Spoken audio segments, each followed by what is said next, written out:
Hello, everyone! Ta-da! Yay!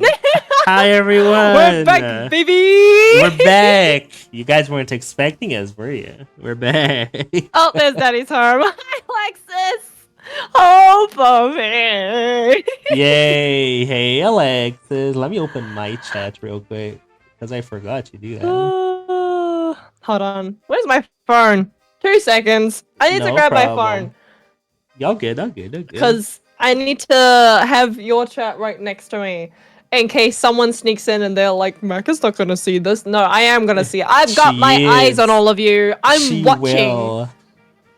Hi, Alexis. How's it going? I can see you too. Hi, Shogun. Welcome to the podcast. Welcome. How are you guys? Also, Alexis, I owe you, I think, 2 Catboy videos. I need to do that. Sorry, I didn't have time. I'm so glad Macaron didn't hear that. But yeah, I need to I need to do that. Okay, I have returned. I am Welcome putting back. in my earphones, and I am grabbing your chat. Open up, please, Twitch. Please don't break. Please don't break. Please don't They break. will break. There we go. You know they will. No. I gotta believe. I have to believe. No, I believe you. You're fine. You're fine. Don't worry about it. It's been a pretty decent week thus far, so you know, gotta keep it up. Oh, I need to open your stream. Wait, how is your chat? Oh, because I pop out your chats. That's why. I didn't know that you can leave the stream as long as you pop out the chat. The chat still works. That's cool. Hi, Pancake. Hello. Hello. Oh, what did Alexis send? Oh, I'm pinning this. Why is it? Oh, Christ. You want to read that? Okay. Oh, look, it's Scorn that is trying to marry a fake cat in Power World. Takes this such a sim who sims for. Oh, let me open. Sims for animals. Sigh. How could he? The poor cat. He said, and I quote, he wants to kiss her. Yes. True. True. I don't care. Do you think I care? I don't care. Catfish loves me, and I love her back. Oh, I forgot you. Do you think maybe it's a one-sided love? Absolutely. That can't be. Okay. That cannot be. Hi, Dr. Phil. Hello. Everyone. It's been a while. It has been a while, Pancake. It's been a while since I've seen all of you. I have been taking a bit of a break. I think the last time I streamed was on my birthday. Yeah, literally. Yeah, literally last time I streamed was the podcast on my birthday. So it's been a while. I've been EP. Corin, I know, has also been EP as well. I've been EP. That is true. That is 100% true. We work our asses off. We work like dogs day and night, man. Yeah, literally. It is rough out here for the both of us. It's been crazy, chat. It's been absolutely crazy. It has been crazy, but it's been fruitful from what it sounds like for you. So. Oh yeah, absolutely, yeah. Hopefully, you guys will have to call me master, like officially, like in a couple of months. So keep that in mind, chat. I will not accept anything below master. That's how you have to address me from now. I'm just People have to call you master. Oh Master Corn, yes. Damn, first alien queens, now cats. How times have gone. Look, I still love my Xeno babe. I still love her too. You know, my heart is big. I can love both. The Shogun. Nope, you're a bot. What do you mean you're... Okay, shut up, Shogun. That's not what I meant when I said master, okay? You chill. Oh, man. Tis the Brazilian. Macca should rest. Australians work harder. For real! Wow. We work our asses off. How dare you? I mean, my body is... My body is sore from lifting up a lot of stuff at work. Like, literally, I cannot crouch anymore. My knees are breaking. I'm not even kidding. Aw, I'm sorry to hear that. I hope you get fixed. Yeah, I'll go to a mechanic. I'll let you know how it goes. That's fair. How dare I? I love Macklemore. Wow, okay. I remember that. You know what? No more Catboy videos for you. I don't care. I'm not gonna send you anymore. You're gonna deny her of her catboy I'll privileges. deny her Catboy privileges, yeah. My word. She did spend like a lot of points in the Catboy videos. Damn, okay. Jeez. Hi, Gumi. Hello, Oh, hi hello. Goom. How are you, Goom? Hello. Welcome, welcome. I want to say a joke about Denise, but I shall refrain. Do it. I dare you. I dare you. Do it. Uh-oh. Why are you hesitating? Uh-oh. Uh-oh, Say Shogun. You Say it haven't got now. the balls. What's her saying about my guy? I have a cat by redeeming my chat, Dr. Phil, and I basically, because I don't have my model out, my live 2D model out, where you know the tail and the ears come in. What I do, I send people like on their DMs afterwards, me on the model, because I can't use the model while I'm playing games. So I just send them a video of me meowing with the cat boy on. No, Alexis, you lost privilege. I told you, it's over. I'm at my sleepy, so I'm gonna be lurking. Good morning, you two. Good morning, Gumi. Good morning, Gumi. Thank you. Brazilians work hard. There you go. Okay, Alexis, you're forgiven. Oh, the joke. No, we both equally work hard. Damn, you can't bend the knees. Guess you should stay off them as much. Jesus Christ. Jesus Christ, Shogun. I mean... It is what it is. Oh, it is what it is. It is Not what it gonna is. lie. Except No, Nako. That's fair. I don't bend my knees. Well, I do bend my knees, but not for anyone. Based. You'll never catch me bending my knees for anybody. It's so over, chat. It's so over for you. Now, getting everybody else to bend their knees for me, now I think that's pretty easy. That's base. That's base. That's base. What do you mean, what, Guri? What do you mean? I'd never get on my knees for anyone. Nuh-uh. Nobody. Not a cent. Tisk. Oh yeah, Alexis, you can tell Nako that I'm the only Brazilian that works hard in the world. In the country. So you can tell her that she doesn't work hard enough. Tell her that. Damn. Don't tell me I said it. Don't tell her I said it, but don't tell her. Don't definitely say it. No. I'm more asking why are we on the knees? I was complaining about how my knees have been well, my body has been sore in general, but like my knees in particular have been hurting a lot. No, it's a because they have to crouch a lot at work. It's hard to lift or to deadlift 15 kg boxes by yourself. Yeah, that's but fair. you know. No, that's absolutely I get the work done because I want that shit out of here. I need to deal with it and I want it done. Yeah, like when I'm working on the lab, bro, getting everything, it's horrible. Especially because of the bottom shelves and stuff like that. I can imagine. Yeah. Like, fuck this shit. Because I'm already the lab is really cold because we need to keep it as a low temperature because of all the stuff in there. So it's really cold. I have my lab coat on, and usually I have gloves. Sometimes I have glasses, and then I have to bend backwards to grab stuff. I was like, God damn it! Literally, the sigh of relief you have when you realize that you don't actually have to bend low on the lower shelf to get something, and it's I don't know, somewhere on the top shelf. That feeling, man. I love that feeling of being oh, I don't have to go on the ground. Yeah, I like that I'm tall because most of the shelves in the lab they are basically, higher, because they need space for the workplace.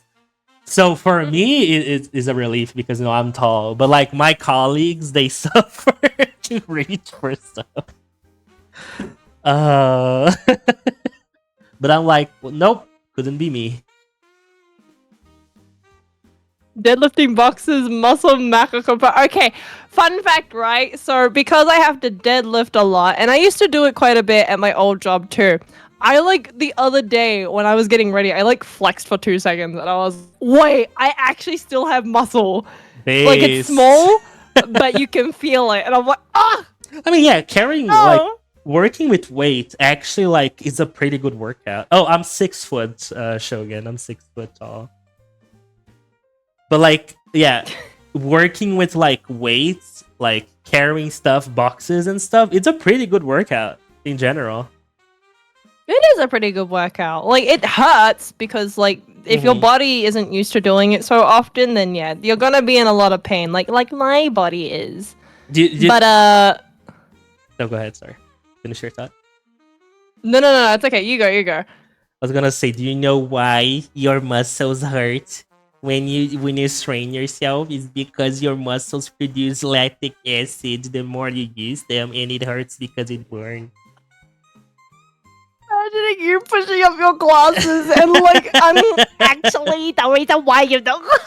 That's why you're hurting. It's because of the lactic acids in your muscles. I'm actually the bottom of the surface of the gravity of the. I'm sorry. Go ahead. I cut you off. It was so good. Not gonna be proud of me. I made Gumi do dumb. He told me that. He told me the other day. He was like, "Yeah, I finished all the dumbbells," and Jesus I was like, Christ. "How are your knees? He's still How doing are your that? legs?" No, I admire Yagumi because I would just give up. I was like, I'm not fucking doing that. Doing that. I would give up too, honestly. Like as much as I lift boxes a lot at work, like nah, I'm not gonna do that 240 times. Are you kidding me? Hell no. That is crazy, yeah. That Time to break hurts. your kneecaps. I'm 5'7". It's okay. I can crouch a little bit for you, Shogun. We can stand together. Oh no! Are my redeems broken? Oh no, where's They the must tater be. tots? It's been a hot minute. No! So There's no over. tater tots. Okay. F's Hold in the on. chat. F's in the chat for Mac. Yeah, up in the chat, everybody. Hold on. Let me just drop some tater tots. There we go. There we go. That's crazy. I'll have to manually drop the tater tots until I can figure out what it's probably I need to reset the kit. Something like that, yeah, probably. Why are you sending in G, Gooby? G. Good morning to you too, Gooby. G man. Oh, there's a throw too. Ow! There we go. What's a loading There we screen? go. There's a loading screen on the stream? Oh, there is Huh? a loading screen on my stream. It's because of the last time on the podcast, we were with Gumi and Lofi, and I think I forgot to delete their V-Roid thing. Oh yeah. Not V-Roid, the ninja thing. So, arm. Please tell me you named it. Yes, He I did not name it. No, I did. It's okay. I did. There you go. There you go. He wants to be different. Yes, he does.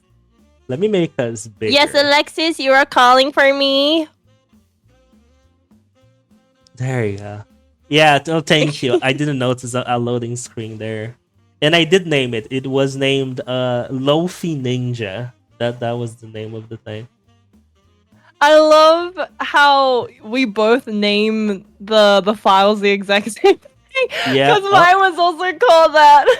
Really? Hell yeah. Yeah. We think alike. There you I've go, got chat. Loaf Ninja, Corn Ninja, Goom Ninja. You can update your pin? That's crazy. That's crazy that you can do. That's too much power for like this. Would you like a new pin attached to the stream, Lexus? I can make it happen. I can make your dreams come true. No, that can't be. No ninja. You're a slime. You're a Yeah, slime. wait. True. Hang on. A slime could technically qualify to be a ninja because they can be sneaky. They're flat enough to get through like to infiltrate rooms, so True. They can squeeze. I'm pretty sure like even D&D plasmoids they can squeeze in small places. That works. Exactly. So that means that technically, Groomy, you can, in a way, be a Christ. ninja. Actually, you'd be more qualified to be a ninja than most people, to be honest. True. Corn minds think alike. Okay, Shogun. Oh, Alexis. Oh, she did. Would you like to do the honors? Yeah. Oh, look, it's Corn that is trying to marry a fake cat in Power World. Tisk tisk, such a simp. Who simps for animals? Sigh. How could he? The poor cat. He said, and I quote, he wants to kiss her. And he likes to kiss aliens. Gasp. Now, let's talk about Maka. Maka is beautiful, amazing, wonderful. We all love her. If you don't love her, sleep with one eye open. Maka is life. Thank you, Alexis. That one, I like that one a lot. I'm not biased about that at all. I like it a lot. I think you're pretty biased. I guess I'll sleep with one eye. True, Goom. Whatever you say, Goom. True. You're in so much trouble. You're in so much trouble. What did you say there, Goom? You know my ninja is... Oh, Christ. Yeah. Thank you for the follow, Shogun. Thank you. Hell yeah. Thank you for the follow. Thank you for being here, everyone. We missed you all. Yeah. It's been a while. Also, I'm in danger. Also, if you allow me to do a little plug, Mac, later today, Feel free to. At night, I'll be playing my series with Ayadeki. Borderlands 2 will be coming back after a hiatus too. So lots of things are coming back today. Hey, we're making Yay! comebacks, boys! Let's go! Let's go. Okay. It was 10 minutes. It wasn't forever. You can't say that. That's not true.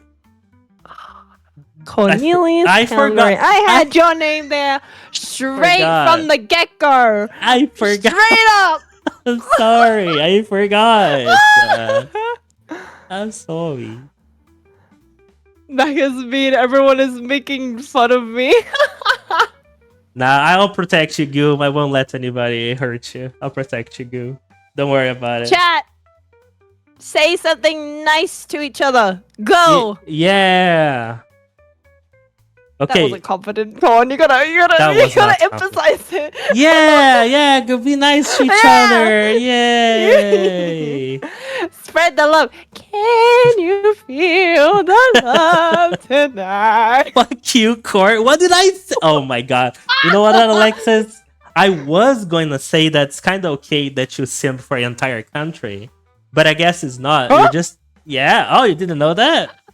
Hello? No, I didn't know that. What the heck? What country? Yeah. Alexis simps for the Queensland, the England.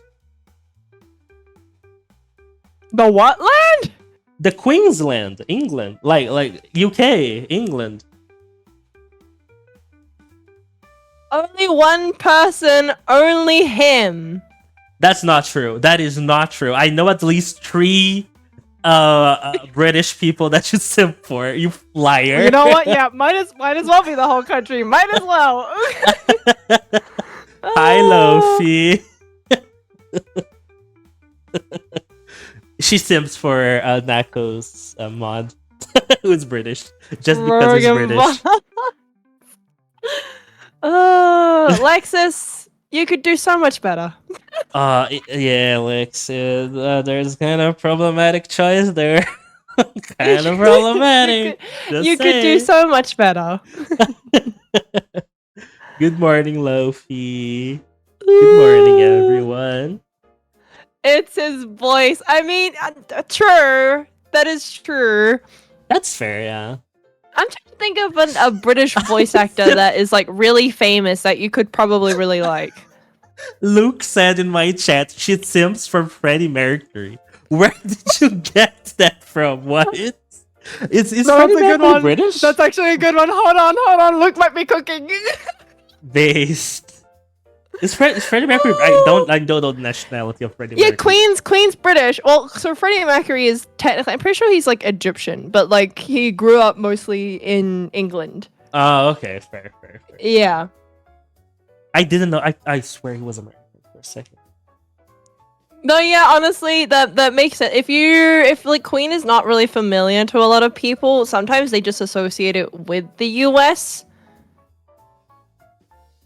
True. He's from that's my fair. country. He's from my country. Yeah. Yep. Yeah, I'm pretty sure. Yeah, you're right.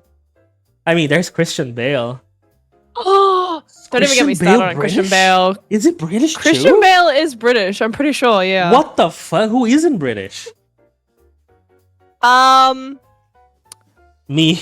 Who's someone who has well, yeah, me, who's someone who's attempted a British accent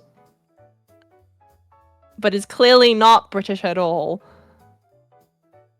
I'm gonna say Wallace and Gromit. Wallace. That's a good one. That's actually a really good one. I'm gonna go I'm gonna shoot in the dark and say Channing Tatum. It's not British. Am I right? Oh yeah, for sure. He's not. He's Okay. definitely not British. Okay. I was going insane. Like nobody. I guess is not British. I guess the whole world is British. The whole world's British. You know that Andrew Garfield is British, right? What? He's British? Andrew Garfield is British. Andrew Garfield is British? Andrew Garfield. There's yeah. no fucking way. Really? I'm being so dead serious, Colin. He I'm is gonna look it British. up. There's no way. I gotta look it up. Andrew Garfield. He has such a really good American accent that you can't Holy even tell that he's shit. British. He is. Yeah. Oh, he was born in the US though. Yeah, but like he's mostly spent most of his life, I think, from like Okay. in England. So yeah. Okay, chat. I stand corrected. I stand corrected. I always thought thought that Chris Hemsworth was British. No, he's Australian. I know he's Australian, right? Yes, he is Australian. Yeah, okay, that I knew. I knew he was Australian. He's an Hemsworth. Aussie. Have you watched his movies on Netflix? Like this Extraction movies? Oh, they're so good. I haven't watched the most recent film I briefly saw him in was what is it? Furiosa, the Mad Max movie. Oh, I need to watch that one. I kind of got bored initially, to be honest, but like he's a bit wild, a little bit chaotic, all that jazz. I mean, like then again, it is Mad Max. Like in that universe, everybody's kind of gone cuckoo anyway, so more power to ya. Yeah, no, fair enough. I really like Chris Hemsworth. Like a lot of people doesn't give him a lot of like time of day, but his acting range is actually pretty good. It's because people lock into Thor, right? And that's fair because he's basically he is the face of Thor.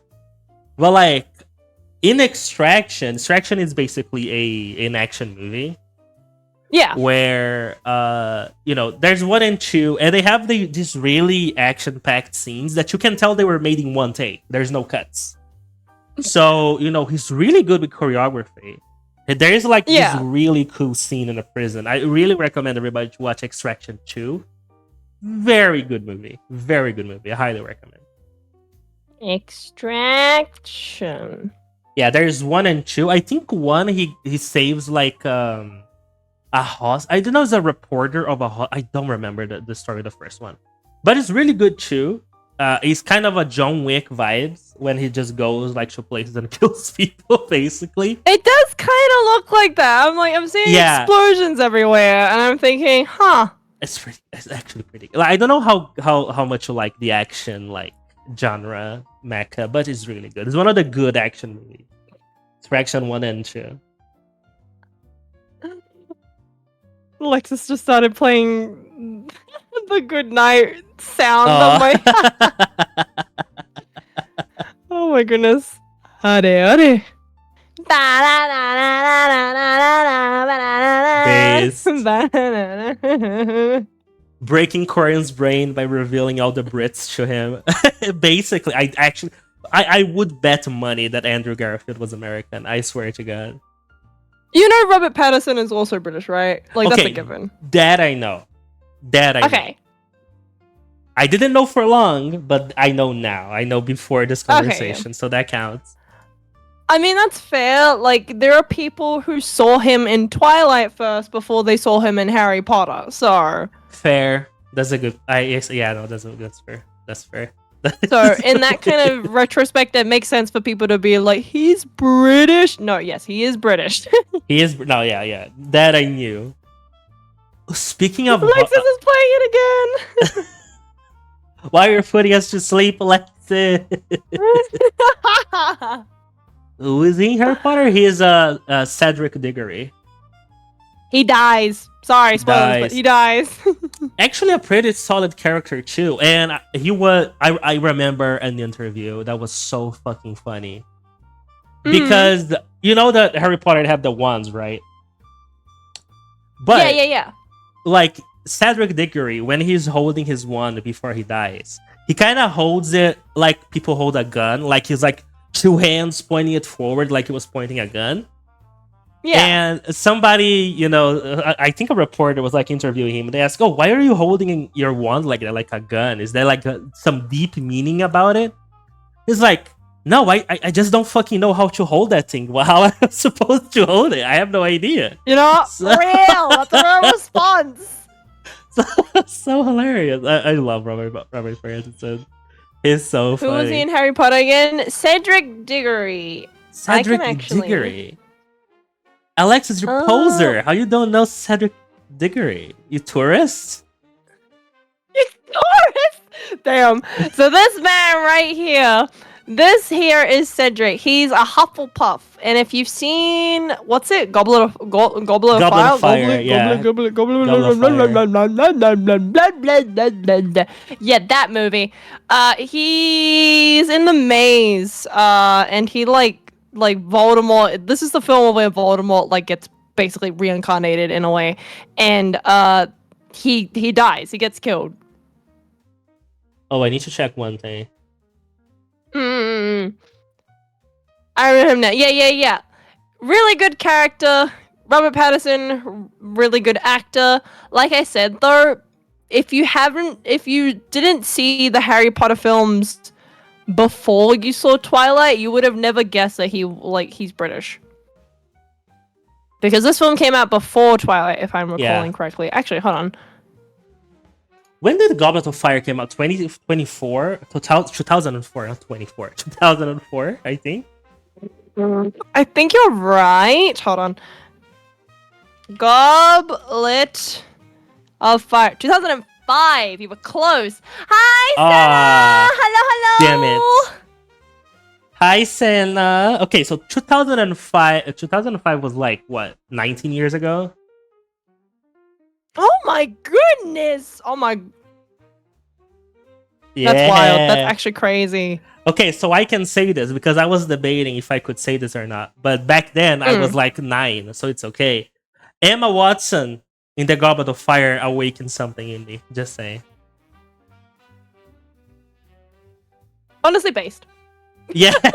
That honestly scene with her dress, I was like, holy, what's happening? I was 9. I think it was the first time I looked at a girl different. I was like, what's happening? Why? Something else feel old. How old was I? 2005. I was 4 when this movie came out. Hell yeah. I was baby. Good We're morning. old. Hi, KJ. Hi, KJ. Good morning, husband. Mwah, mwah, mwah. Hi, Boba. Hello. Welcome to the stream. Welcome to the podcast. Hello, Papa. Speak for yourselves. Bruh.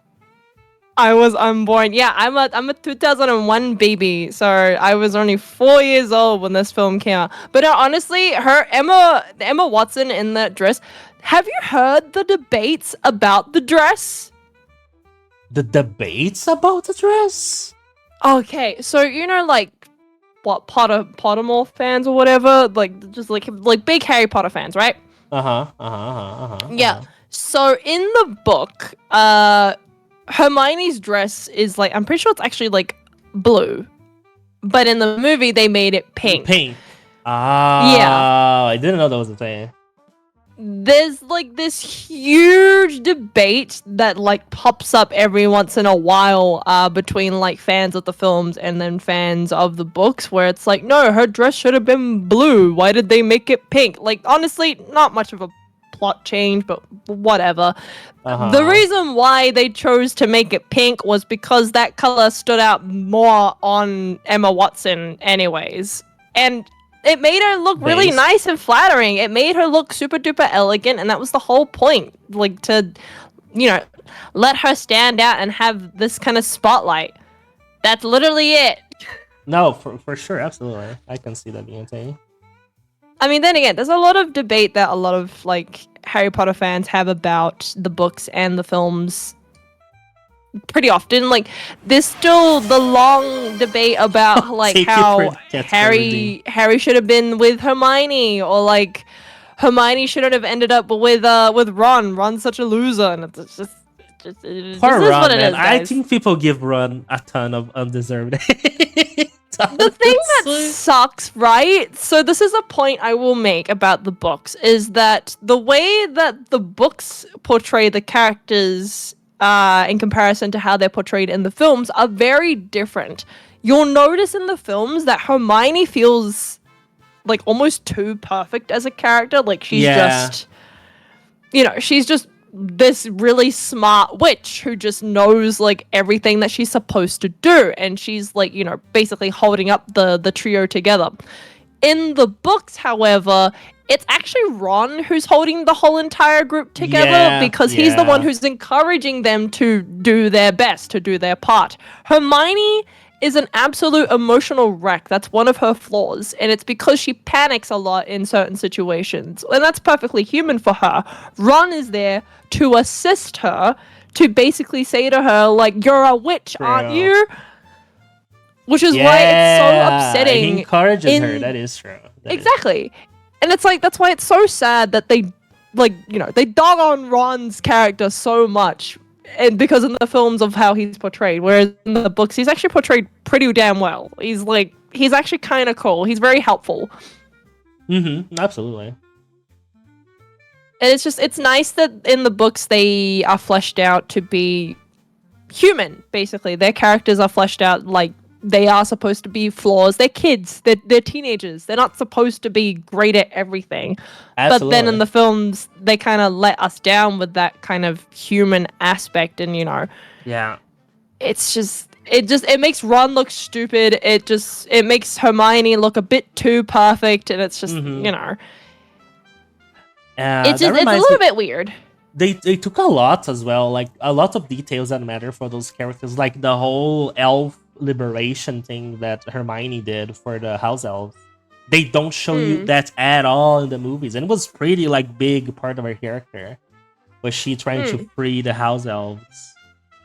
Because it's literally slavery.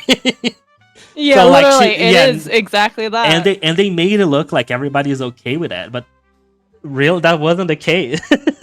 Yeah, no.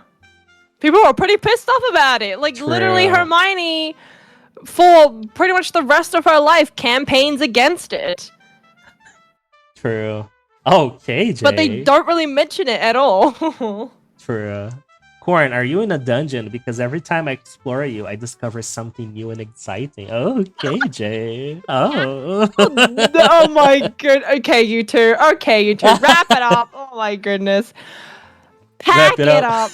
Pack it up. Oh. Is it bad I really like Snape more in the books? I mean... That is fair. It's in a way, that's not too bad. Like every person to themselves in the way that they simp, but like he's kind of low key abusive in the books. I wouldn't say low key. He's really like lost in the sauce in the books. Oh yeah, for sure. He's obsessed. That's the thing. Like Snape. Spoilers, I guess, for those who don't know. Snape was obsessed with Lily Potter. He was really, really obsessed with her. To the point where I'm pretty sure they do make a parallel. I don't remember exactly in the book. So I'm pretty sure they do make a parallel that he begins like going to the dark arts because she started dating his bully, which is, James Potter, I believe. Yeah. Like he's like, you know what? Fuck this thing. I'm a bad wizard now. Chemistry, potions, dark arts. Sounds like my kind of place. Sorry, Maka, but are you a goblin because you've stolen something precious? My attention. Damn, KJ. KJ is just... Anyways. Don't let Core annoy you. If he does, tell me, and I'll make his life hell. Okay, Alexis. Okie dokie, Alexis. Have a good lurk. Bye-bye. Thank you for the lurk, Alexis. Thank you for stopping by. Yeah, but it is crazy. Like, in the movies, I feel like they redeemed him a little bit in the movies. They did. They definitely did. Like when you're, what is it, in part 2 of the Deathly Hollows, when he like dies and they look into his memories, it is that kind of moment for the audience to, feel sorry for him. Yeah. Which, yeah, there is room to feel sorry for him. And in the films, I guess, like it makes a bit of sense. But then you look at the books and it's like, in comparison, he was actually like literally borderline abusive and obsessed. He was basically, yeah, for sure. Like, this isn't a lover boy. This is like this is the equivalent of a yandere, and it's kind of bad. Yeah, absolutely. Someone is threatening my husband. I'm gonna stab them. It's okay, KJ. Don't worry. Don't fight. Don't fight, children. Don't fight, children. I'm joking. Is your name McDonald's because you make my heart go pada pada pada da da da? That's actually really good. I'm gonna use that one. That's pretty good. You should use that one. I'm gonna use that one. You McDonald's because you make my heart go pada da da da. Pada da da da. It's War Automat. Yeah, Automat That's so is silly. good. Oh, I love how we haven't even. This is so us. We haven't even spun the wheel, and yet we've already gone into the tangent about movies. Yeah, we can spin the wheel. We can spin the wheel, chat. Okay, so let's spin the wheel. Let's spin the wheel. Let's see what we got. Here we go. Da-na-na-na-na-na-na-na. What is it? Hang on, didn't I get rid of bad advice last time? Oh, was it? I think we got rid of good advice, wasn't it? Weren't that a different thing? It was, I think. Yeah, I think you're right. I think it was good advice, and now we've got the bad advice. I can't think of any bad advice to give right now. Let me think. Oh, I have a classic one. I have two classic ones, actually. Okay, chat advice. If you know the signs, the signs on the street, like the signage, like the stop signs and the other signs, the velocity signs, they're free. You can just take them home with you. They're free. You can just nobody will know and nobody will care if you take a sign and take it home. It's literally free. That's actually so true. He's actually right. You can't just take it. They'll replace it the next day. They replace it the next day, and you can just have you can decorate your entire room with just signs if you want it. If you really want it, just saying. To top that, yep, you can actually just place your own sign that you have made. Just plop it anywhere. Yeah. No one's technically stopping you. Yeah. People will probably remove it eventually, but yeah, you can. Corn, are you a mind flayer? Because you invaded my thoughts, and I can't stop thinking about you. Ah, Oh. yes. And I'm gonna eat your brains, KJ, tonight.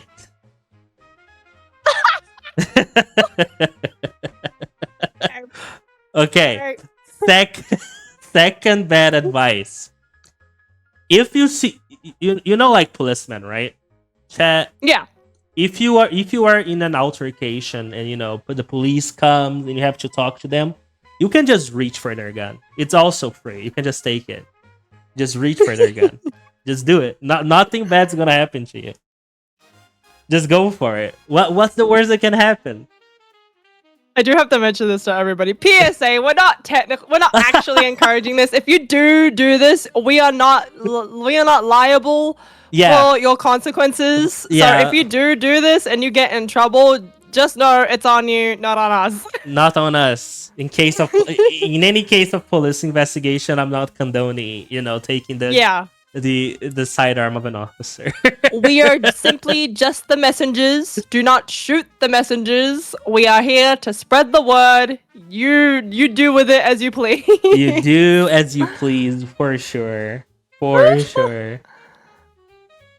Are you Hatsune Miku because I wanna make you mine? Ah! That's pretty good too. I wanna make you mine. That's a good one. Oh wait, there's one that I said to you ages ago. Fun fact for all of you, right? A really silly thing that you can do. So bike racks, right? If you have one of those like bike padlock thingies, like has the rope and the code, and if you just chuck that onto some person's random bike, that's not illegal. Oh, if you just lock somebody's bike, that's so good.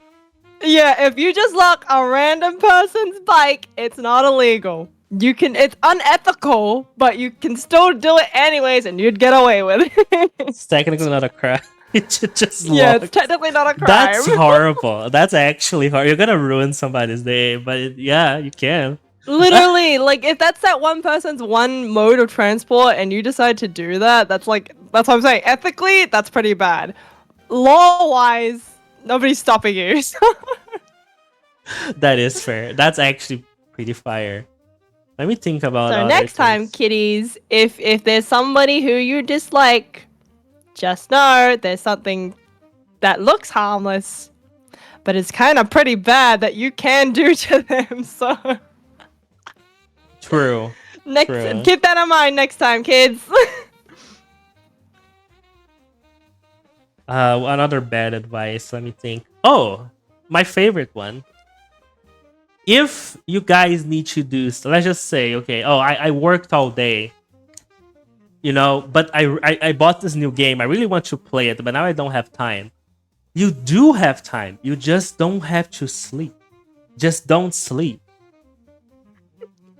It's free. Like, it's free 6 to 8 hours of free content. Free space. Right? He does have a technical point. Yeah, okay, of course, don't do this often, because then you're going to have problems. But like 1 or 2 days, it's okay. Pull an all-nighter, it's okay. You're gonna be fine. Just 1 day. Just one. Just a little bit. Hours? What's the harm? Yeah, exactly. Are you a wizard? Because every time I'm around you, I feel like I'm under a spell. Why did you send that on Macca's chat and not my chat, KJ? Was offended. That's actually kind of funny. Are you J-Hope from BTS? Because you're my hope girl. That's pretty good. I don't get the reference, but that's pretty good, too. I shall teach you one day. Don't worry. Yay!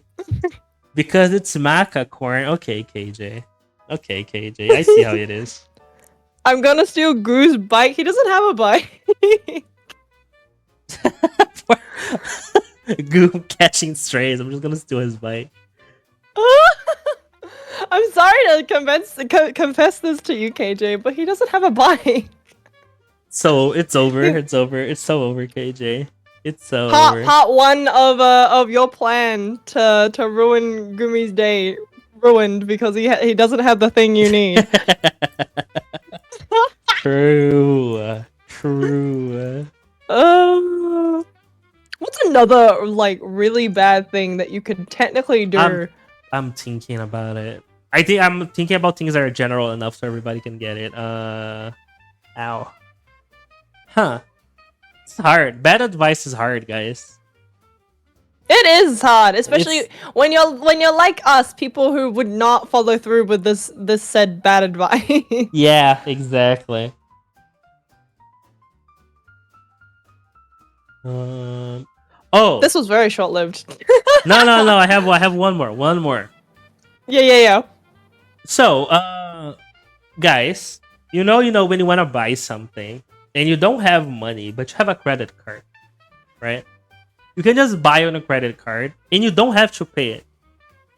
You don't have to pay your credit card bills because what they're gonna tank your credit score. Who uses a credit score? Who takes loans? You know? Who takes loans at bank? You just don't pay it. That's free money. It's free money. You don't have to pay your credit card debt. Oh. Well, yeah. Oh, it's gonna harm my credit score. Yeah, you're not buying a house anytime soon. It's free money. What are you gonna do? Really said halfway through that bad advice is that just give up. You're not gonna buy a house or a car anytime soon. You're not. What money do you have? Look, it takes. Look how long it takes for you to save to buy a house nowadays.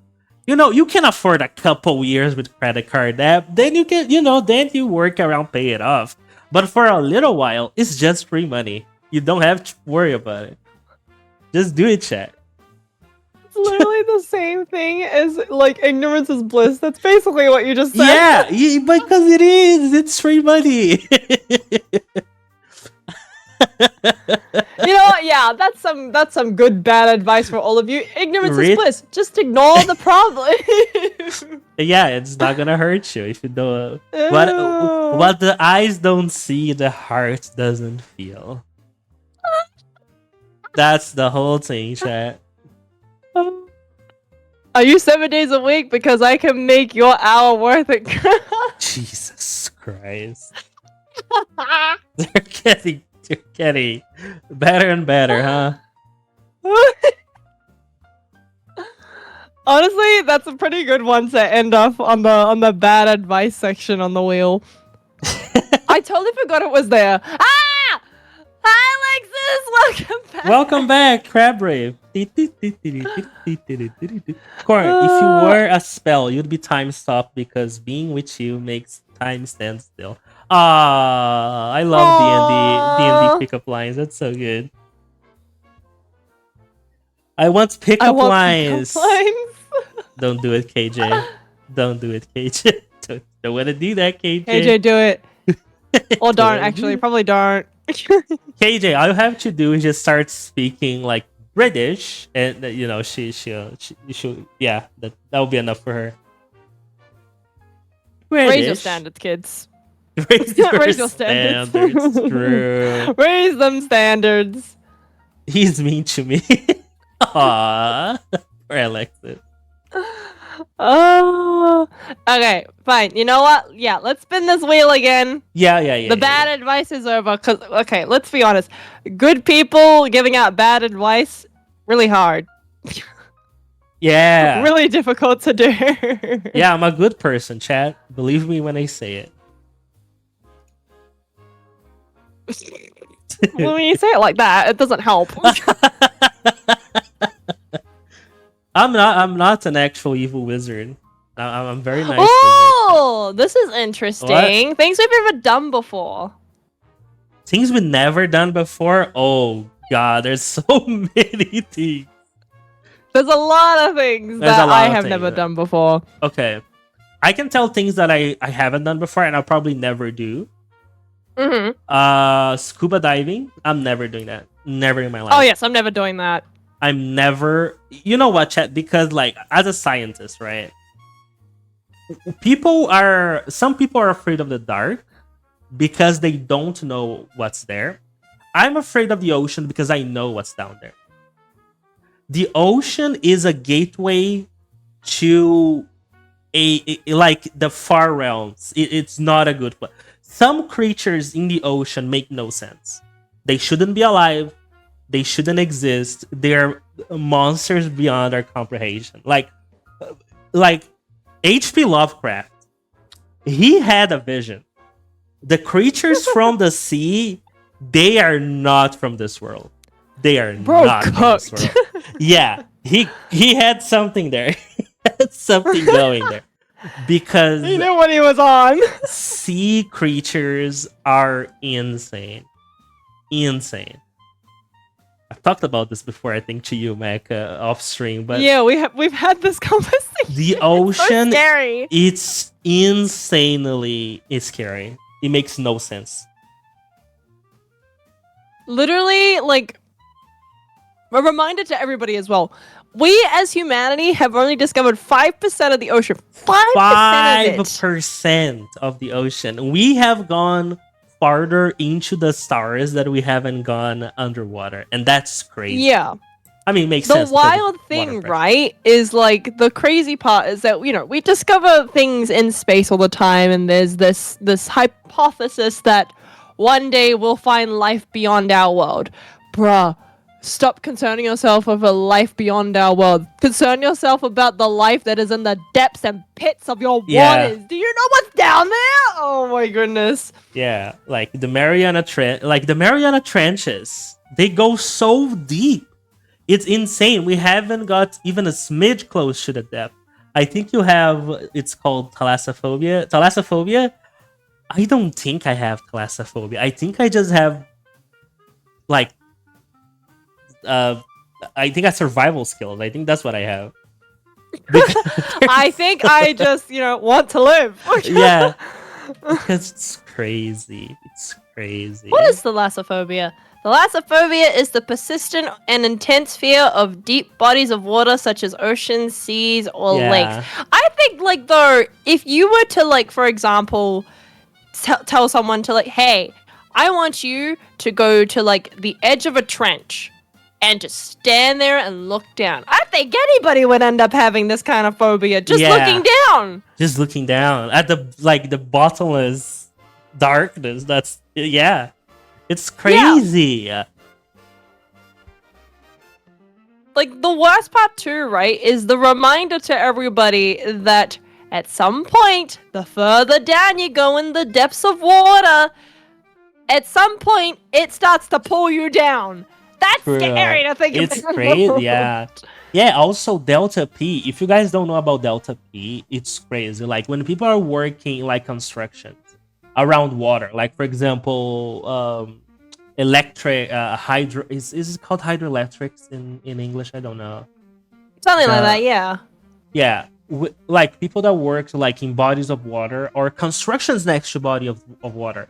There is this one thing that's very dangerous called Delta P.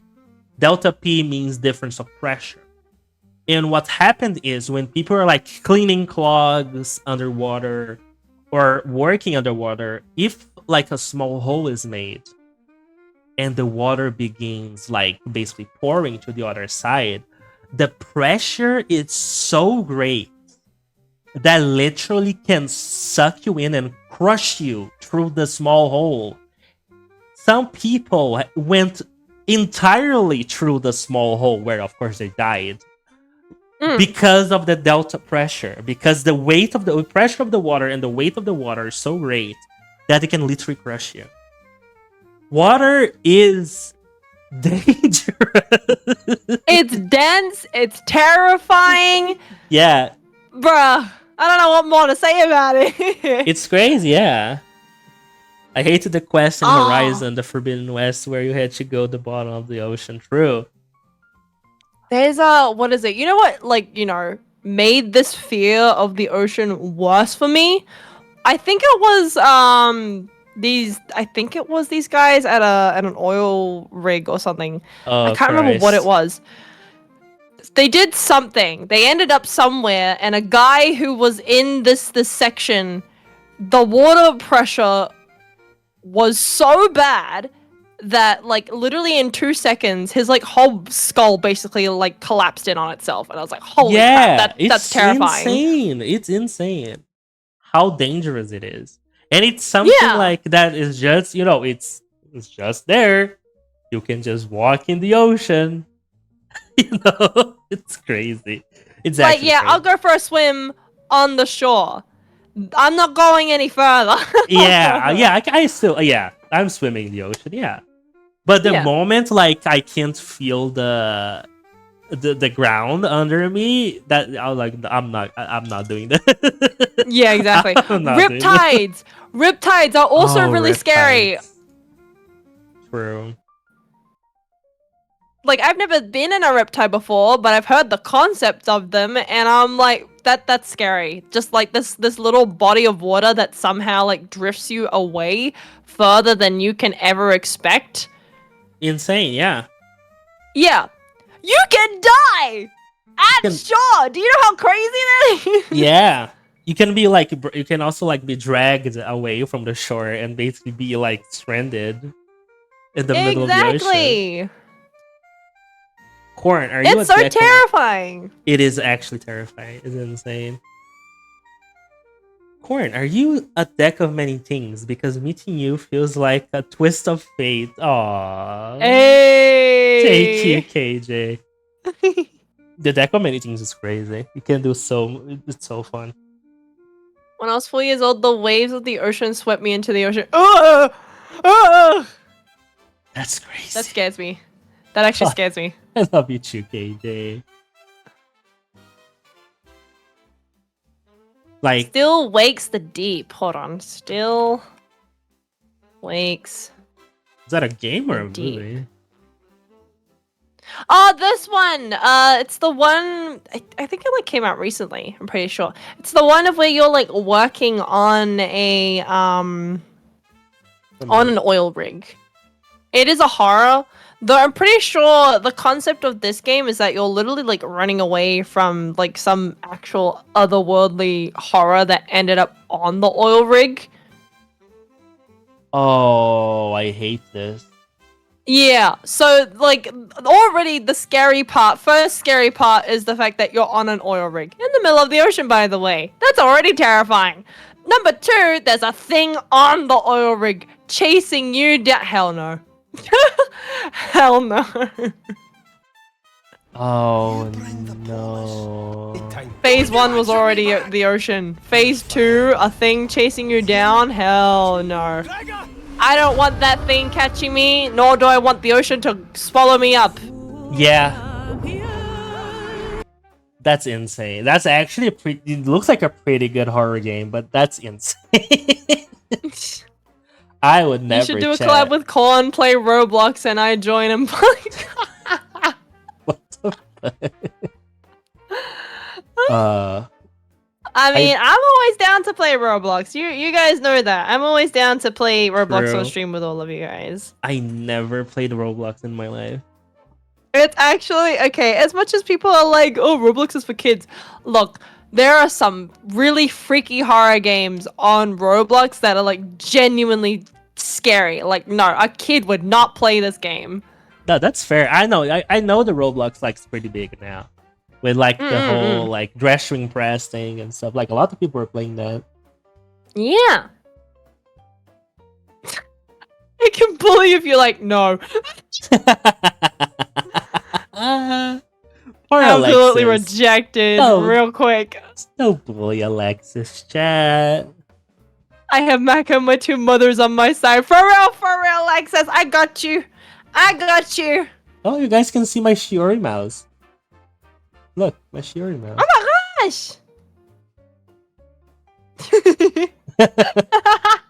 This is going up and down.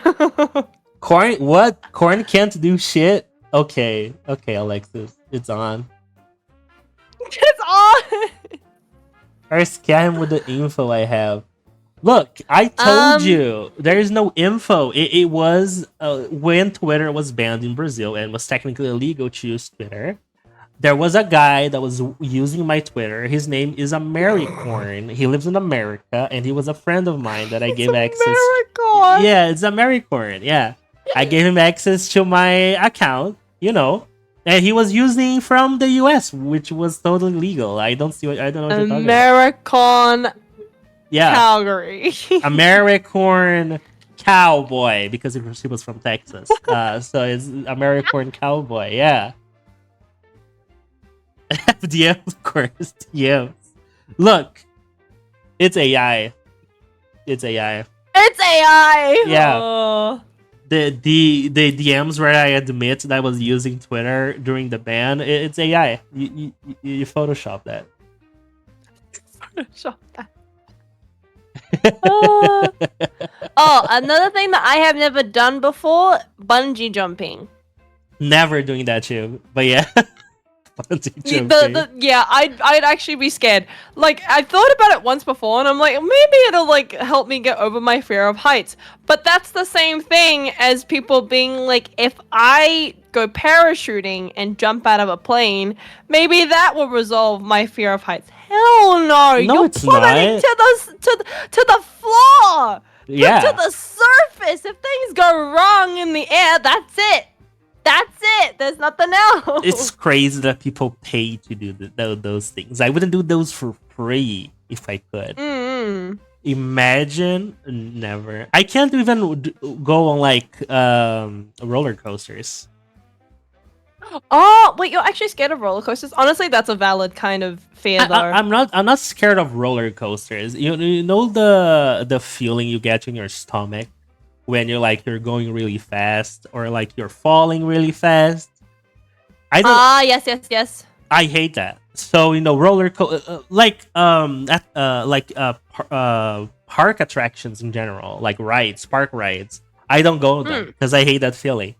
I hate the feeling in my stomach when you're like going fast. I don't like that. I was like, why?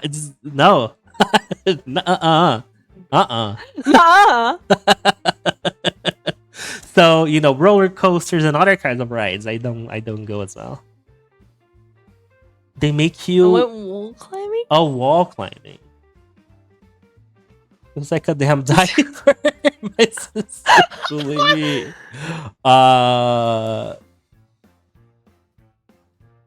Is that where the hooks are? Yeah, so make sure you don't fall. Yeah, it does look like a diaper. Diaper? Yeah, have you not seen the wall climbing gear? I mean, I've used them before because there's like what's it called? There's these like adventure parks here where they have wall climbing and you're required to wear them so that you can do the wall climbing. It doesn't really feel like like a diaper to me. Kinda looks like a diaper. It looks like a diaper, but I don't feel like one. Yeah, that's fair. That's fair. But yeah, it's where your stuff is like hooked. Like what is it? One leg in, the other leg in, and then like the rest of it. It's basically like to assist you to like, I guess, kind of sit in the air. Oh, that's another thing as well. Like rock climbing on real rocks. No. On real, like actually climbing like a mountain and stuff. Oh, that's fair. Yeah, I'll pass. I'll pass on that. No, thank you. That is fair. Oh, people redeemed the cat boy. The cat boy. Here we go. Meow, meow, meow, meow. I need to put like a Fugi with my cat voicing on. But yeah, there you go. You sound like Gary from SpongeBob. Meow. Meow. I've heard that before, and I'm sick, so my voice is not good. Chat, I'm sorry. That's true. Sorry, the cat is sick. Yeah, I am sick. Actually, I have a flu.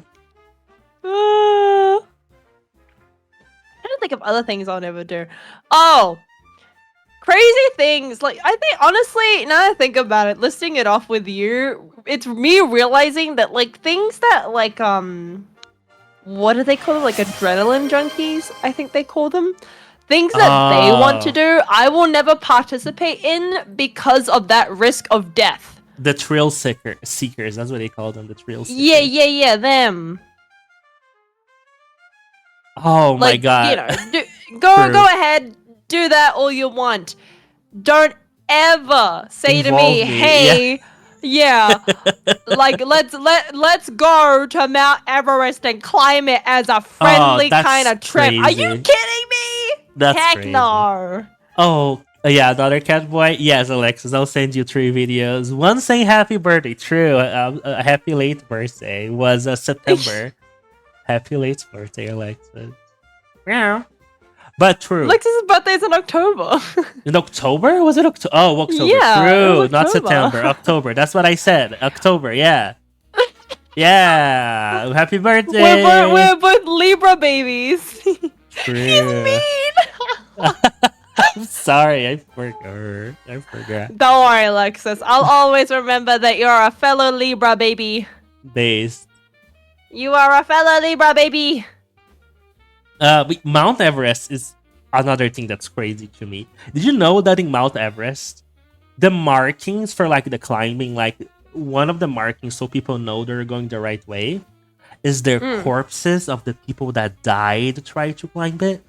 I did know that. And I was like, That's that is crazy. crazy. They have one that's like Sleeping Beauty because it's a lady that just like laid down to sleep when they were camping and she died. And she froze, and now she's Sleeping Beauty because she's always like look like she's sleeping. That's the other terrifying part about crazy. Mount Everest. There's so many corpses up there that their bodies are preserved because of how naturally like cold it is up there. The pressure and the ice and all that jazz preserves their bodies. That's scary to think about. That is scary. That's crazy to think about. Oh, that reminded me of that one movie. Society of Snow. Oh? It tells about the story of the real life story of the plane that crashed in the the Andes? Not the Andes. Is the Andes? Yes, the Andes. A plane crashed there and like this football team of like teenagers and young adults, they were stranded in there. Oh, the ones who committed like cannibalism to survive? Yeah. Netflix made a documentary about it, and it's really like gruesome because they had the system of like, okay, we need to eat to survive, and we can only eat people because we ran out of food. So what they did is that there were 2 brothers that were basically like, okay, we are going to drag the bodies away, we're going to chop them into pieces, cook them using the sun, and then bring you guys the meat. So to make it more palatable, I guess, so people don't have to actually like just eat from the corpse. Yeah. And that's the system they had for a while, but then there was like an avalanche that covered the plane and they were locked in and they have to actually just eat the body right there. It's horrible. It's horrible. To believe there were people that survived that. That's crazy. People like actually made out. This is the thing that is so terrifying about human survival is the fact that in really bad situations you do have to resort to cannibalism. The terrifying thing about cannibalism is that you become insane when you start to participate in it. Yes. Yeah, your mental health like it goes haywire. Thank you for the alert, KJ. Bye, KJ. Bye. I'll miss you too. Yeah, we'll miss you. It's okay, Alexis. Don't worry. Don't be scared. Don't be scared. We're here. But it's terrible. It is terrifying. The thing is as well is that, like I said, the concept of human survival and doing what you can to survive is kind of terrifying and morbid because these are real situations that people have had to go through. There are actual people who have eaten other people simply to survive. Like, what is it? Moby Dick, right, is actually the whale? In a way, yeah. So Moby Dick, the story, in a way, is technically a foretelling of an actual incident that did happen with giant whales. Oh, I didn't know that. Yeah. It's based on a true story. Well, actually no. So the story of Moby Dick came out before the actual, like, the real thing happened. Huh. Yeah. Kind of wild. It's a little bit strange. There's people who have theories about it, whoop-de-doo, but, like, it's kind of crazy. But the thing about that whole situation was like when their boat had collapsed and they were just literally on like a little like sailboat for quite a while. There Mhm. was this little boy who was amongst all these men.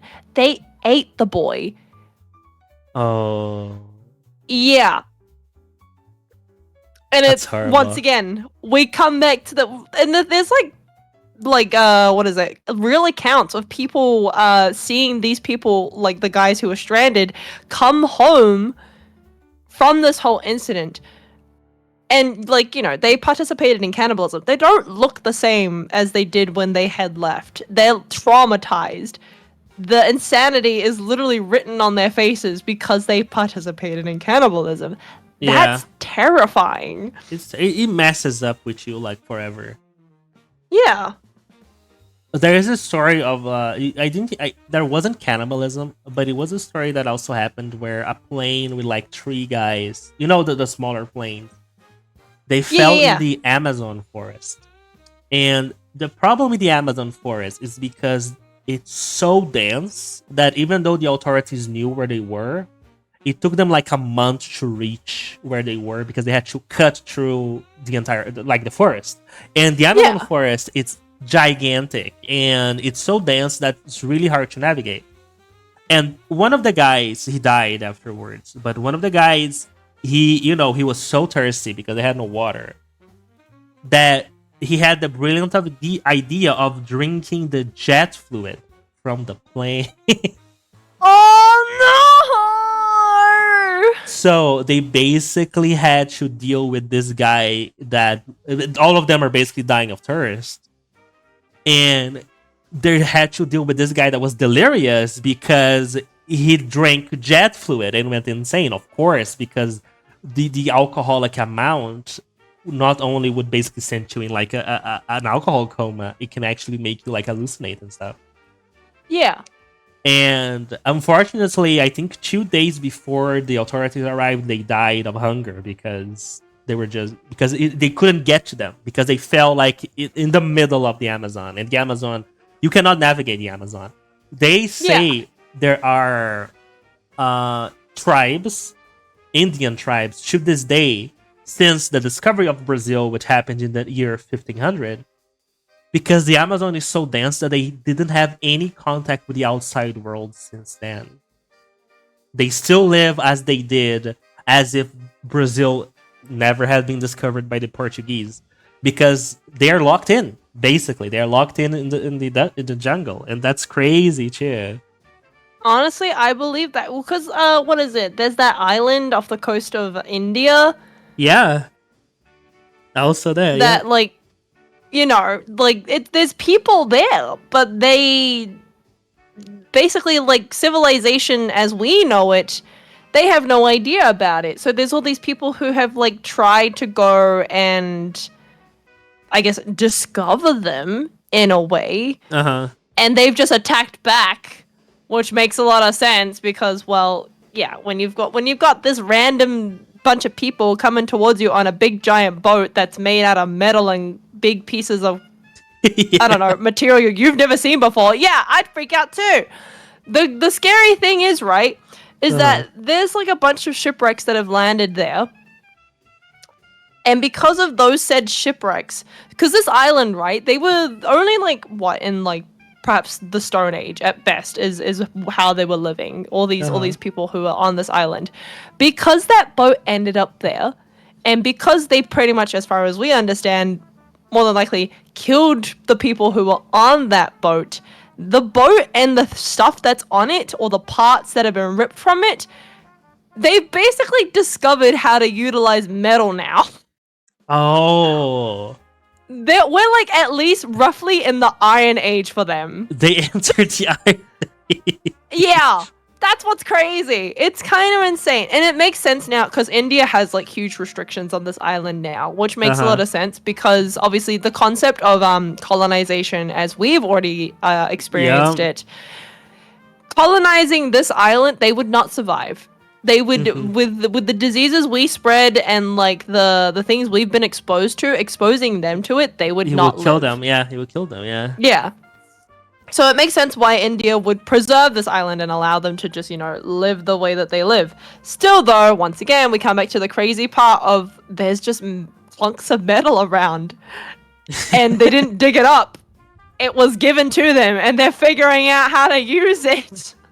It's funny. I saw like a study as well that apparently the monkeys are entering the Stone Age because they're starting to use stone, they're sharpening stones as tools.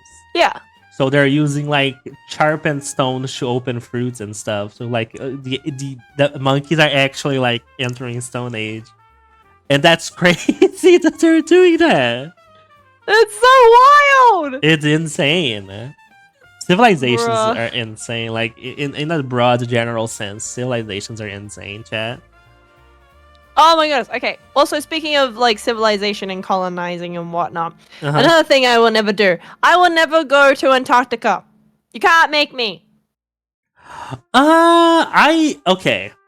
It really depends on where you go, because if you go because there's tourism in Antarctica, like by the Yeah, of course. edges of Antarctica, I probably would go there, but I'll never go to the research facilities like deep inside Antarctica. That's crazy. Yeah. That's crazy. They have periods of the year that they have to leave, otherwise they will die because there's nothing in the world that can keep them heated up enough to be alive in Yeah. the deep Antarctica. So that's crazy. They have to leave. No, or that's they what I'm die. saying though. That's what terrifies me the most is the fact that if you're in that facility, right? Mhm. Now, you obviously are relying on the 6-month period of where it's like, oh, it's summer. So Yeah. we should be fine to facilitate this area for that 6-month period. The crazy thing is that we on Earth have weather. Yeah, That can change in days, in seconds. in seconds. You yeah. could have a really good summer typical winter day in Antarctica, and then all of a sudden, whop whop, it's like winter all over again. Bruh, do you know the risk you are running into? Yeah. That's terrifying. Oh my gosh. I've seen stories of scientists because they have to leave because it's summer. They have to leave during the other seasons. Yeah. And they basically the transitioning day where they're gonna leave, a blizzard hits the facility and they couldn't leave because they have to leave by plane or by helicopter. So they couldn't they couldn't because the weather was so bad, and basically they went in the first few weeks of winter, and it was basically a gamble against time because they say we're not gonna survive if we stay here. So we need to hope that the blizzard clears so we can just get the fuck out because we can't last here. We won't last long here. That's crazy. No, yeah, exactly. Once again, like I said, this concept of a gamble and a race against time because a blizzard can just rock up whenever it feels like it. Yeah. Scary. It is scary. Actually terrifying. It's insane. Number 1 on my My Roblox friends list. Roblox Hey, let's go! That is crazy. Play. Oh man, weather is insane too. Weather is like hurricanes that people have to deal with. It's crazy too. Hurricanes are so scary. I've never seen a hurricane before. I've never experienced one. But when people talk about them and seeing like the trees collapsing and the rain and the wind and all that jazz, like I've experienced a typhoon before. A hurricane, from my understanding, is way worse. Yep. Typically, yeah. And the other scary thing about a hurricane, right, is that there is an eye of the hurricane. You get a brief moment of peace when you're in the middle of it. Yeah. Guess what happens on the other end? The same thing. Just like, come on. Are you kidding me? The fact that because do you know how hurricanes are formed? I actually don't know how hurricanes are formed. Okay, so hurricanes, they're formed at the sea because there is the cold breeze from the ocean, and then there's warm breeze from the continent, right? Yeah. So this wind has a very specific thing. Well, air in general is that the density of the air the warmer air goes up and the colder air goes down. Mhm. The problem is if the difference in temperature is too great, the warm wind starts heating the cold wind, and the cold wind starts cooling the warm wind. And because their temperatures are so different, they keep doing that over and over. So Yeah. the warm one goes up, cold one goes down, warm goes up, cold one goes down, and they start cycling, creating a hurricane. The changes in temperature makes them, and then because the wind is already spinning, they start collecting all the wind around them that's not spinning, and they start spinning too, and that creates basically a snowball effect that creates a hurricane. And the problem is because the sea breeze is stronger, the sea breeze pushes the hurricane inland, making it go. That's why the hurricane, it dissipates after hitting, the continent, because after hitting like buildings and ground and stuff, the air loses velocity and basically dissipates. But that's how a hurricane is formed, and it's crazy that it's just temperature. It's just that's it. No, that is wild. Is the fact that it's like, oh, it's really cold over here. Well, it's pretty warm over here. Whoop-de-doo, start spinning around. What the heck? Yeah. Oh my goodness. It's actually crazy. Weather is wild. The It's weather also is like insane. crazy when you think about like how like storms happen. Is that because storms will usually, like, even like rainy weathers and whatnot, it'll typically happen in the summer because the sun has, like, picked up the rain from the ocean and making clouds, and then the clouds are collecting themselves, and then blah blah blah, all that sciencey stuff, all that jazz. That's how a storm happens. The crazy thing is that that's all it takes for a flood to happen. for something so minor to turn into something so big. Crazy. So devastating. Like that's one of the reasons I like science, is because how crazy our world is for simply existing. Like, have you ever stopped to think about lightning? How lightning is a thing. Do you know how lightning strikes? No, I actually don't know how that happens. Okay, don't quote me on this one. It's been a while since I read about this, but basically, because the clouds, they're electronically charged. They have electrons. Electrons are the smallest part in the atom, and basically they are unstable, so they keep changing. I forgot the name, but basically the atom, they keep changing, they keep moving up and down, right? And there is what we call the differential in basically charging different charges. Some of them are positively charged, some of them are negatively charged. And that also happens between the ground and the clouds. And oh my goodness, when the difference is too great, the electric charge that is created and dissipated just creates a lightning. So they connect each other by electricity, by creating a lightning. And that's why you have the we call it para-raios in Portuguese, which is basically the lightning stoppers that are large rods of metal, because metal is more reactive. Reactive is not the correct term. But basically, metal happens that a lot more to metal. And the closest they are to the clouds, basically the access is easier. So that's why they are made of metal, because they made the differentiate greater than the ground, so the lightning tends to strike them rather than the ground or somewhere else. That's why buildings get hit by lightning a lot as well, because of how tall they are. And crazy that a bro with a key and a kite learned how to use it to his own advantage. Yeah, like one thing that's normal, people that going around with umbrellas get hit with lightning strikes because of the umbrella. Because they're and that's crazy. Science, like weather and science behind it, it's crazy because it's the simple thing. create Yeah. disasters, and that's insane.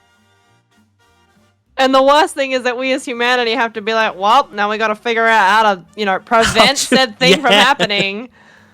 How to work around the natural happenings of the world, and that's crazy. Oh, science is wild.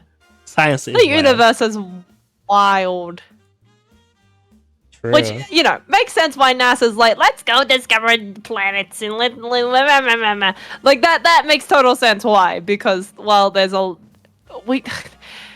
know what doesn't make sense? The fact that we live on a planet. Yeah. In a vacuum. In a vacuum.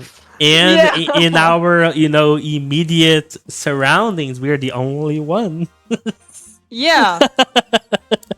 This is why I never... Okay, so I do have to say this. So, my dad, he works with a flat earther, right?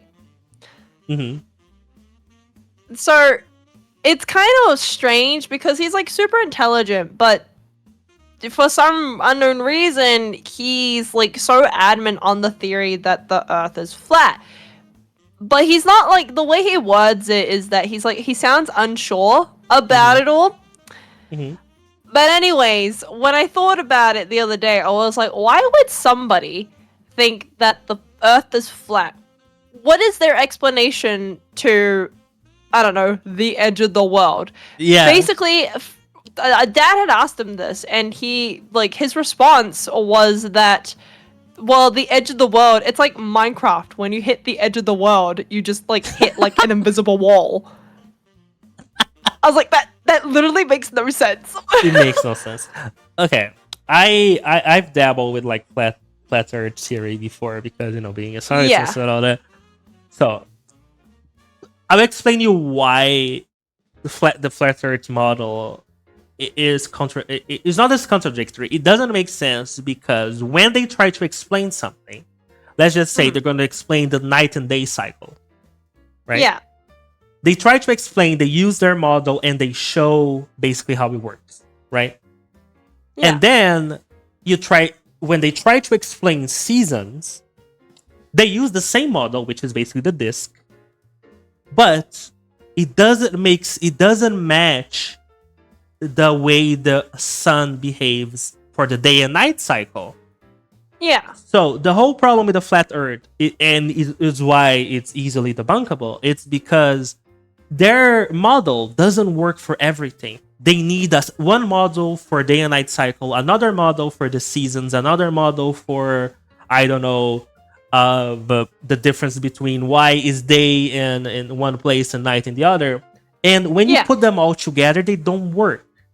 That's why it's not a model. That's why it's a theory. It's because it doesn't explain the reality of the planet, right? And that's the biggest one. Why like it is easy to debunk is because for you to explain how the world works, because the seasons, the day and night cycles, everything happens together at the same time. Yeah. So if your model cannot explain all of these phenomena at the same time, then it clearly does not represent reality. That's why the Earth isn't flat. Also, obviously, the other solution to everybody's problem is that it's like, well, then if flat earthers think this, just send them out to space. No, literally, they'll think you're in a simulation. In which case, at that point, probably put them in a spacesuit and send them out into the vacuum. That's crazy, right? But about that, there is actually a big thing happening. I think this December. A really rich guy, because he was really interested about this, and he wanted to make an experiment that will prove once for all that the Earth is either flat or a globe, right? It's called I think the name is the Final Experiment. It was a big thing in the science / flat Earth sphere. And it's basically this guy, because there is one thing that everybody agrees on. And it's funny that we mentioned Antarctica before, because that's one of the arguments. In Antarctica, there is one thing that is quote unquote, well, I wouldn't say quote unquote because it does happen, but let's just say for the sake of the argument, that is a theory, that Yeah. at summer there should be a 24-day in Antarctica that is always sunny. The sun doesn't set. Yeah. That's what's supposed to happen. And because it's something that it is documented, but of course nobody believes it, this guy is paying for 2 scientists or 2 people from the, globe Earth theory and 2 flat earthers to go together in Antarctica, camp, or, stay in a hotel, whatever, in Antarctica, and document the entire day in its entirety to prove that if the sun sets, the world is flat, and if the sun doesn't set, then the Earth is a globe. The problem is, when this proposal was made, of course, the 2 scientists that were voted for, they were like, yeah, sure, absolutely. Yeah. And now they're struggling because no one from the flat Earth side wants to go. And the question is, why you guys don't want to go to prove to the world that the world is flat? Yeah, you're so adamant about you and your flat Earth theory. Yeah. Why not go and prove it then if you're so confident about it? And of course they don't want to do it because it's a grift, right? If they prove them wrong, they can't make YouTube videos about flat Earth anymore. And it's so funny because at the end I think 1 or 2 flat earthers agreed to go. But now the rest of the big names in the flat Earth basically sphere ironically is basically denouncing them already, like bad-mouthing them, because probably they will record the 24-hour sun and they'll say, well, it's not flat. Well, yeah.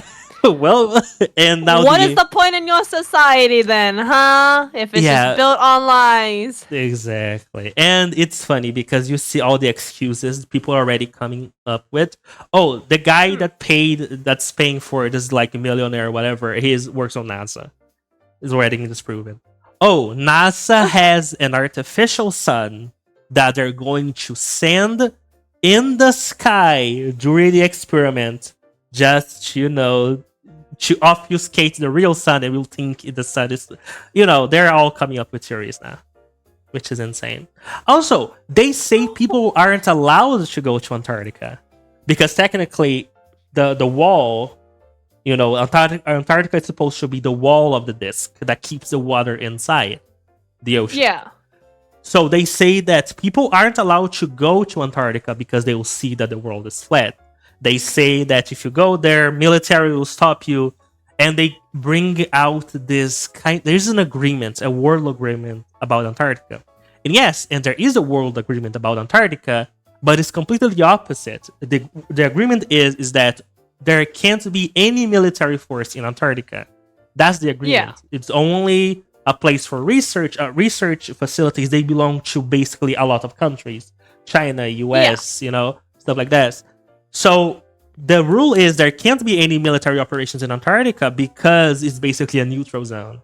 And of course, the flat earthers, they twist this and basically say, oh, it's only military bases, so people can't go past the coast. It's crazy. It's insane. The coast is insane. Guys, are you kidding me? Also, fun fact as well. Good thing you actually brought this up about Antarctica, because I did learn about it's kind of, I guess, a peace kind of treaty or agreement with all of the nations for Antarctica. So, history fact for a lot of people, right? Hell yeah. During the colonization era, right? The whole idea of colonizing is you see land, plop a flag on it, it's yours. That was the whole idea of it. That's basically the whole idea of it. So imagine what happens when these boats end up on, like, full-on ice desert, and, they just plop a flag on it. But then someone else ends up on the other side of it, and they're like, okay, well, then this side is mine. You basically have this entire giant map that almost looks like some weird diagram in a way that maps out where China's flag is, where New Zealand's flag is, where Australia's flag is, where the UK's flag is, where Japan's flag is. It's really strange. There's this one giant piece on Antarctica that is unclaimed at present. Nobody has claimed it yet. You need to go there, guys. Check. It's a giant. It's pretty much what considered to be one of the biggest land masses of unclaimed land in all of the world. So it's still there. It's up for grabs. But this other history fact about Antarctica, right? Uh-huh. So there is a mutual agreement with all of pretty much like the entire world, right? That Antarctica is strictly meant to be for research purposes only. Yeah. It is like it's strictly meant for that. As you said, Corn, as well, like no military is allowed to be there at all. This agreement, by the way, though, is up for review in like I think 2040. Oh damn, really? Holy shit, I didn't know that. That's crazy. Yeah. So the other thing as well, apparently, Russia and the US, because during the Cold War, Antarctica was brought up during these peace treaties once again as well. Apparently, they may or may not have a, I guess, free claim on all of Antarctica. But it is like one of those not now, maybe later kind of tickets. I see. So who knows what they'll do with that? But yeah, the document for Antarctica is supposed to come up for review. I'm pretty certain it's in 2040. So in like the next couple of years, pretty much the whole entire world is supposed to come together and figure out whether they're still going to utilize Antarctica for research purposes or if they're going to have a full-on all-out war for it. So I mean, but then why would they fight for Antarctica? Because you can't do anything in Antarctica. You can't like settle Antarctica. You can't like. Well, exactly. There is no point for it. And bear in mind as well, this treaty has been around for, I think it's almost been 2 centuries now that the treaty has been around. The whole purpose of its existence is literally just because, once again, we go back to the colonization era of where, see every piece of land, claim it as yours. If one person owns Antarctica, then that's, I guess, I don't know, just a big bragging right in a way. I guess. Yeah, that's our territory. That's my territory. I own a big mess of ice. Oh, who cares? Yeah. What are you gonna do with it? You can't put plants on it. You can't have a civilization live there for a whole year or so without killing it off. Like, come on. Be so real. Are we going to finally institutionalize the penguin empire? How's it going? What are they a part of the world powers now? Yeah. Are you gonna domesticate them finally or something? I don't know. What more are you gonna do with it? Yeah, because it's not like going it's the same thing as the desert, right? Oh, why there is no civilization in the Sahara Desert? Because you can live there. You can't survive in the desert. Yeah, literally. Why do you think in Australia, in literally the middle of Australia, there's only one piece of civilization, and it's in Alice Springs. Anywhere else, uninhabited. There's nothing out there. If there is something out there, it's Whoop Whoop. We call it Whoop Whoop for that exact reason. Yeah. There's nothing out there. Oh my goodness. The great outback. I go eat. Yeah. I hope you eat well, Alexis. Have a good eating, Alexis. Don't choke on your food. But yeah, it's crazy. The things people will do for power is wild. Once again, the other thing too as well, rights. Another fun fact for a lot of people as well, Antarctica looks big. If we actually think about it, Antarctica it's actually not that big. It's not that big. It's not that big. There is like actually there's a yearly race. I think it's a boat race that the competitors they basically sail around the Antarctican continent, basically, like on the water. And yeah, they can do it. It's not that big. You can't do it. Technically you can, but that would take you months to do it in the other continents. But Antarctica, it takes like I think a day or a couple of days or something like that. Yeah, So it it's looks not big big. on a map, but in actual reality, it's really not that big. Especially when you think about it too. Like, if you actually chip away most of the ice, the land mass underneath it is also very small. Like, the stuff that's actually like real land is pretty small. Yep, exactly. It's like tiny little spectacles. So pretty much what like penguins are walking on is literally just big chunks of ice. You get rid of all of that, there's pretty much nothing there. Exactly. Oh, we talked about it. I have now. I'm thinking about every argument, every flat Earth argument, and how to debunk it. I have so Not much stuff. trust me, when Dad told me about this colleague of his, I was like, it doesn't make sense. It doesn't make sense at all.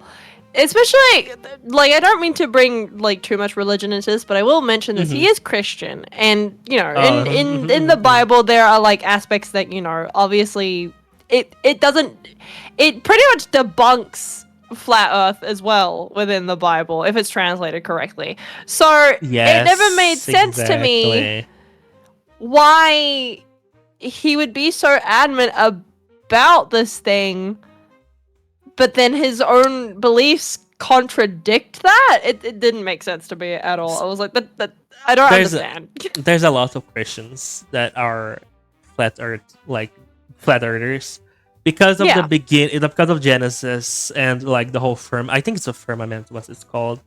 And yes, depending on how you read it, you could assume they're saying that the earth is flat, but it's literally interpretation. Right? So no, it is. Yeah, it is literally interpretation. It is a case of like, think of it like art and the way that, and also once again, we use the word interpretation. This is also a case of comprehension as well. Yes. When you see words on a page, you should never take things that are descriptive literally. Exactly. And like a lot of people like try to blame religion for the flat earth movement. It's not religion, because people, no, it's not. Religious people, they can read stuff and comprehend. What the problem with the flat earth movement is that people simply do not comprehend how stuff works. Like, for example, one of the arguments that a lot of flat earthers have is that, oh, the earth is moving in like a very, I don't remember what is the velocity, but like, oh, the planet is spinning such a high velocity, right? So how come when like you move like on a helicopter, they say if you mount on a helicopter and if you just fly up, wait a little bit, like wait an hour in the air and then fly back down, why are you in the same place? And that's their argument. And they don't understand that the helicopter, it flies because it pushes the air down, and the air is spinning with the planet because of the atmosphere. So you are actually moving, but you're moving with the land in the air. They don't understand the concept of atmosphere, of gravity, because they say gravity doesn't exist. They use the terms buoyancy and density, which are gravity, but they don't understand that, of course. And they really think that if you not touching the ground, you're not in the planet, and that's crazy to me. That is crazy.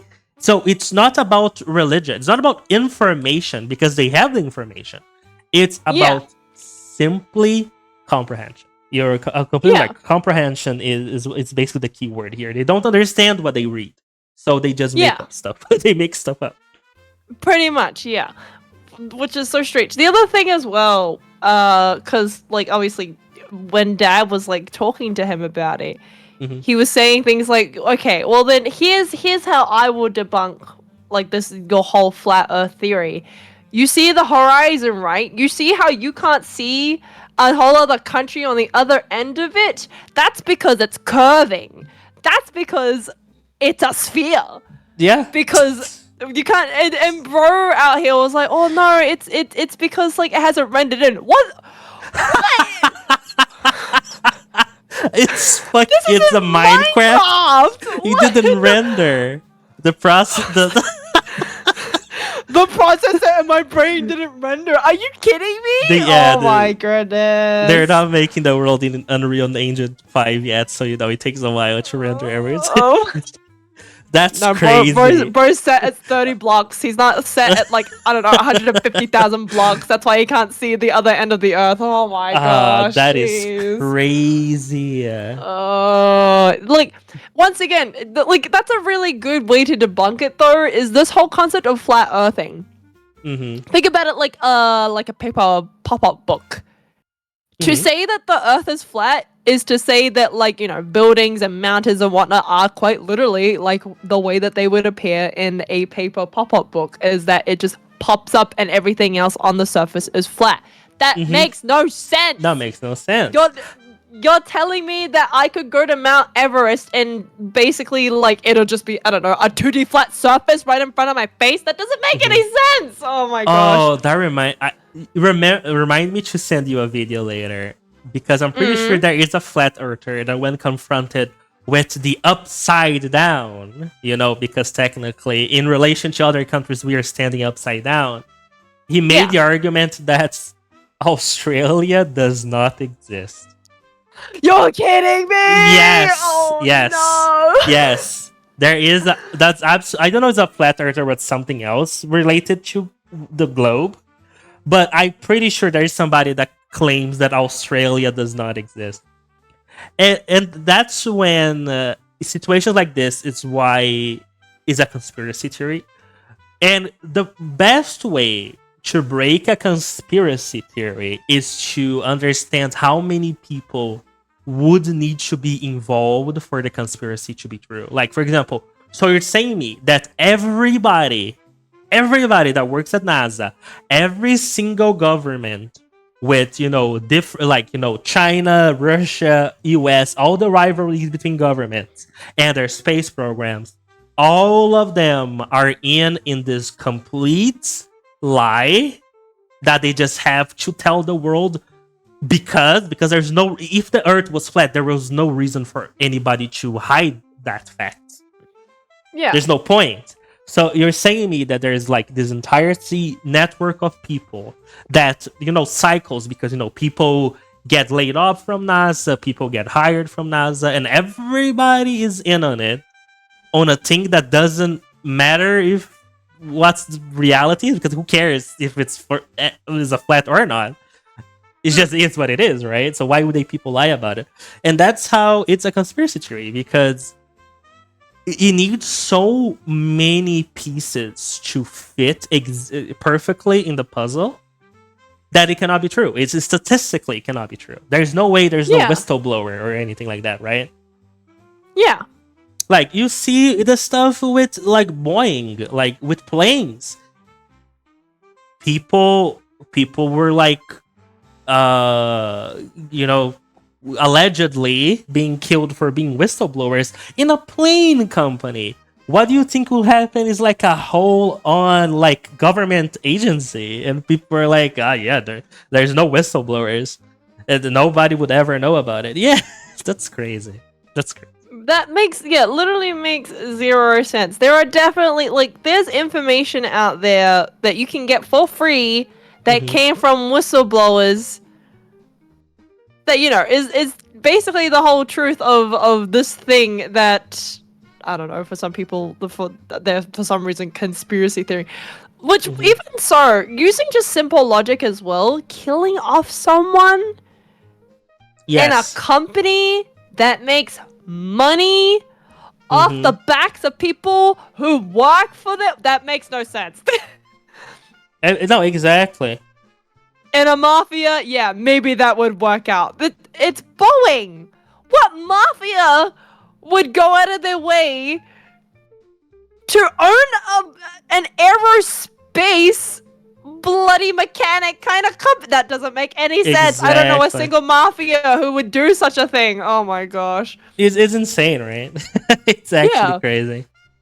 That's like telling me that Japan Airlines is owned by a Yakuza.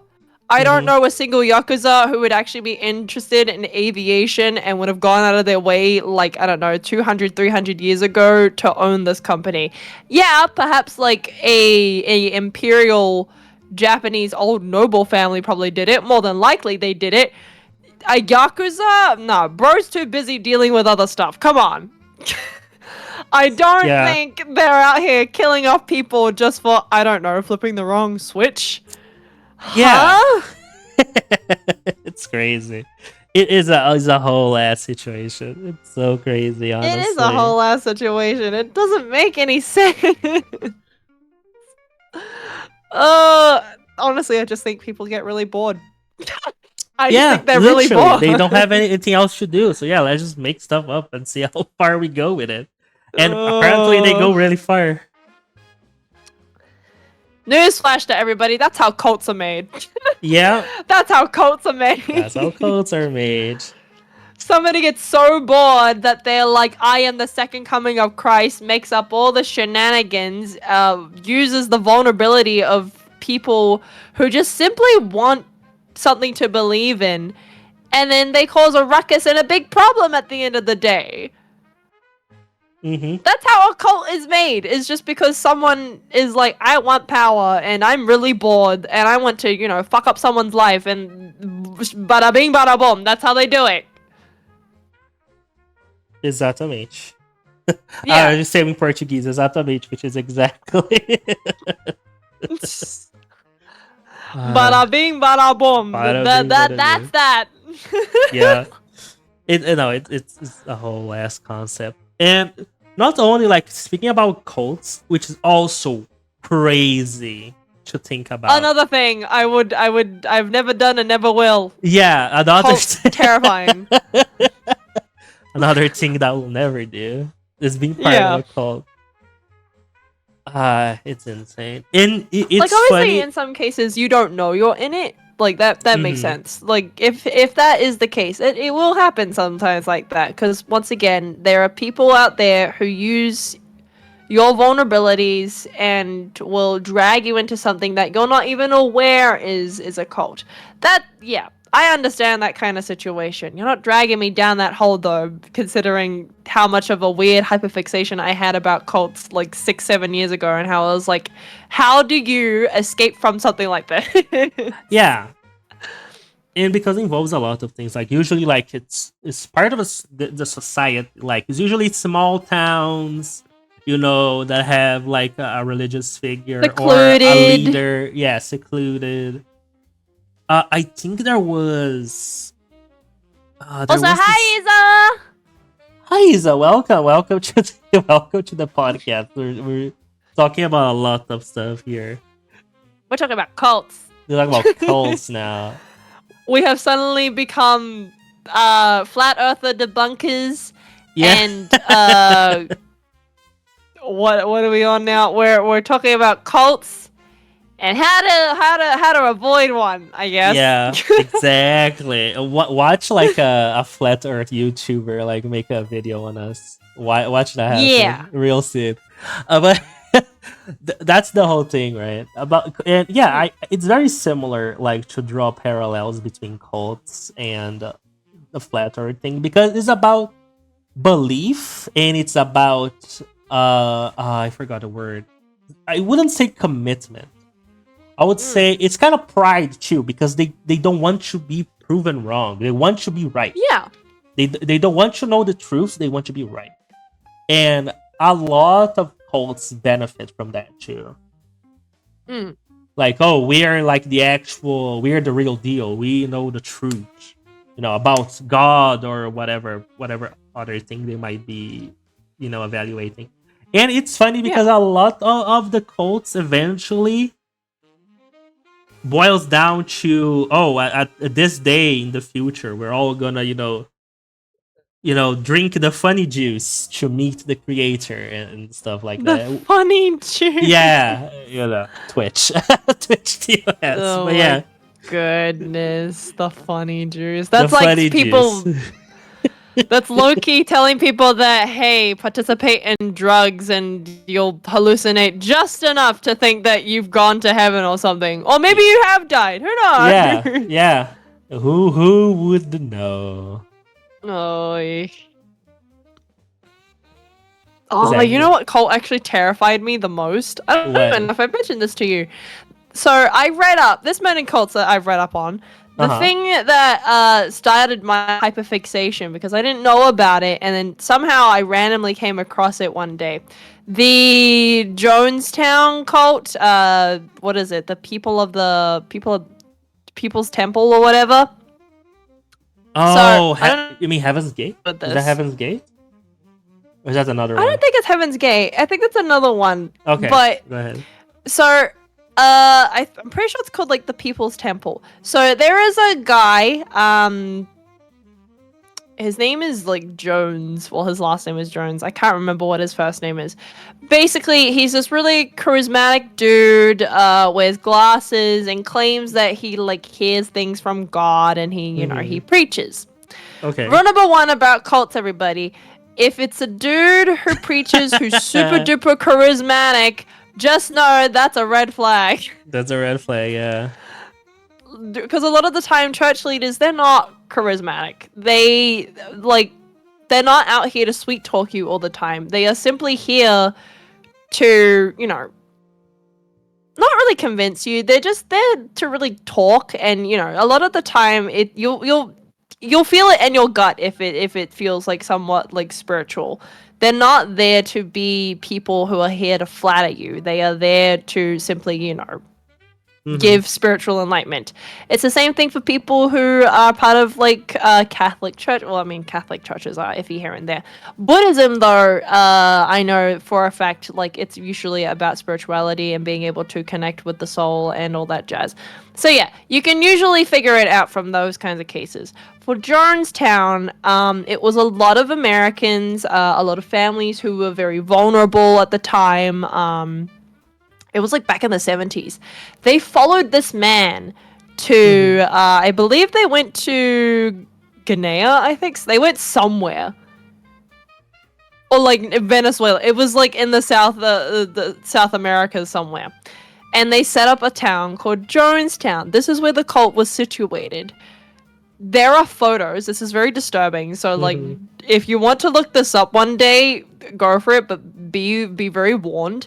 Okay. There are photos of all of these people who were part of the Jonestown massacre, is what it's called. It was like this big old mass suicide that happened. Oh no. Bodies all over the place. They're all over the floor.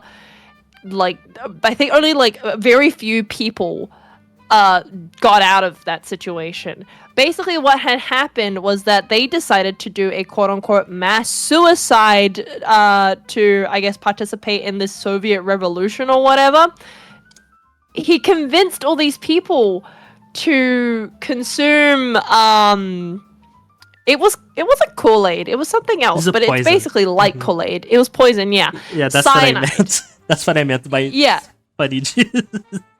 Yeah, funny juice. It was like Kool-Aid and like cyanide, basically. They drank it. Some people were forced to take it.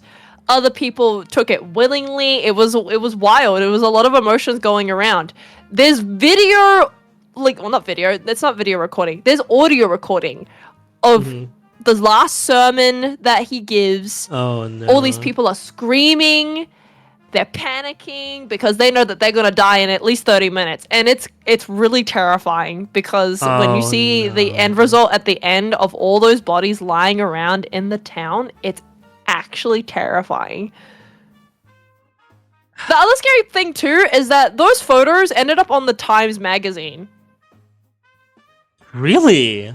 That's crazy. Yeah. They would never do that today. Literally on the cover of Times magazine. It's just all of these bodies from Jonestown plastered on the front cover. It's the most morbid thing I have ever seen. That's insane. I was like those aren't people who are sleeping on the ground. They're not having a slumber party. Yeah. That's actual dead corpses. People who panicked for a whole 30 minutes realizing that the cyanide was going to kill them soon. But yeah, that terrified me, and that was Yeah, like no, for sure. my I whole understood why. yeah. That really caused me to be like, no, if anyone was like if for some reason red flags were going off in my head, and someone was like, travel to this place to join me in this kind of thing, no. Nah, Yeah, I'm not giving up my yeah. livelihood to join you in the middle of a forest. By the way, in the middle of a jungle, in quite literally, whoop whoop.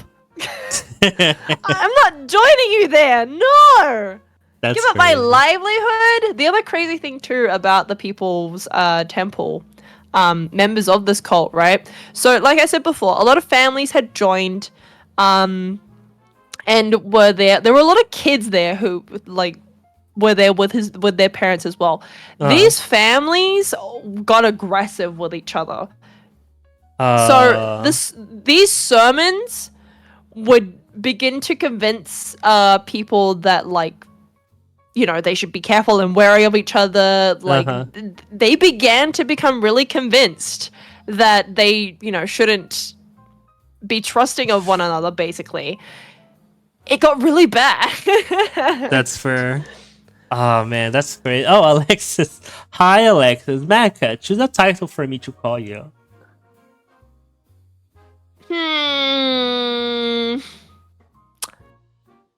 What to call me? I don't know. I get called a lot of things. I get called Macca, Big Mac, Macaron, Macaroni. I get called Empress by Cine. Big Mac know. is a good title. Just saying. Big Mac, yeah, Big Mac. I get called M Dog on the occasion here and there. Something between us, cause friends. Yeah. I don't know. I don't get called Macapaka a lot anymore. I used to get called that quite a bit. That's why it's my name on Roblox. Pretty good too. Honestly, when people see it, it's funny because they're always like, Macapaka from the Night Garden? Macapaka waka aka ika aka. It's like, yes, that is me. That is who I am. But honestly, I'll take anything, Lexus. Whatever you come up with, I will accept it no matter what. Yeah. Because I think it'll be good. Yay. But yeah, that's where my fear of cults originated from. And you know where it also came from as well? Midsummer. Midsummer terrified me. I need to watch them. I keep hearing about Midsummer. I never watched the Midsummer, but I heard it's really good. Honestly, it's probably the first horror. I didn't even watch it. I watched an essay about it. The first horror that actually really physically I wanted to vomit watching it. Damn, really? Yeah. It was like disgusting. Do you want like spoilers? Unless you just want to go in. I'm okay with spoilers. Okay. I mean, yeah, I'm okay with spoilers. I mean, it's not really plot relevant. I mean, it kind of is, but not really. So the first instance in the film of where you realize that things are going bad. I mean, you kind of figure it out from the get go. I mean, who was it? Florence Pugh, who is our main character in the film. Things are going bad. Her mother died, so she's having to cope with the mother's death. Her boyfriend is planning this big old trip to Sweden with his roommates, and like he's kind of a dick and was planning to break up with her. And then the whole death of her mother happened, so he decided to stick it out to comfort her and whatnot. He then brings her along on the trip to this midsummer thing that's happening in the middle of nowhere, in a cult in Sweden, and Ooh. do you know what their first response is when they get there? Yeah. Take drugs. Yeah, that's very smart. That's very smart. Yeah, literally their first response is to have drugs. So they start tripping out. She's having hallucinations because, like, she's already in a panic. It's pretty bad. Her mother's dead. She's freaking out. That's like the first bad instance that we get. The second bad instance when you realize that things are not as they seem, is when these two elderly, I think they're a couple. It's an elderly couple. Both of them, I think they've reached 75, the age of 75 or 74. Basically, at that age, is when you die, and the way they do it is they fall off a cliff right Oh. in front of all these members of What? this cult. The fuck? Yeah, That's crazy. the cult, like the rest of the cult, right? All these members, they're just standing at the bottom of the cliff waiting for these people to fall. The elderly woman falls first and she like dies instantly. Like you literally see her head splat on the floor. It's heinous. That's why I'm saying it literally this movie made me want to vomit. Then the old man drops. He doesn't die immediately. He's just screaming in pain. And you know what the cult decides to do? They scream in pain with him. Out of, I guess, I don't know, sympathies or whatever. I don't know. Jesus, that's crazy. Yeah. So while he's screaming in agony, the whole cult is also doing the same thing. And this one dude comes out with a giant hammer and smacks it down on him to end him. To finish him off. Yeah. Oh no.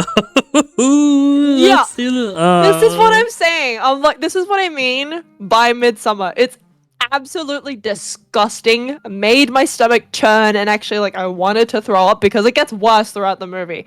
But that's just like the first instance. So if you can't handle looking at that, oh boy. Damn. Oh boy. Nah, that sounds interesting. I might watch it later. You might watch it. I might later. But no, it's because I like these types of like psychological horror. Like I watched Gone Girl recently. Not recently. Oh, you didn't tell me about this. Yes. Yeah, kind of last month. No, even before that. And I really liked it. Because the psychological aspect of it is kind of interesting, like how both the quote unquote antagonist and the protagonist kind of thinks the way of they think, like the rationale. It was really interesting. Yeah. Especially how he ended. So it's like, damn. Yeah. And it just seems like to be like also like psychological. So yeah, I think I'm gonna like it. I might watch later, chat.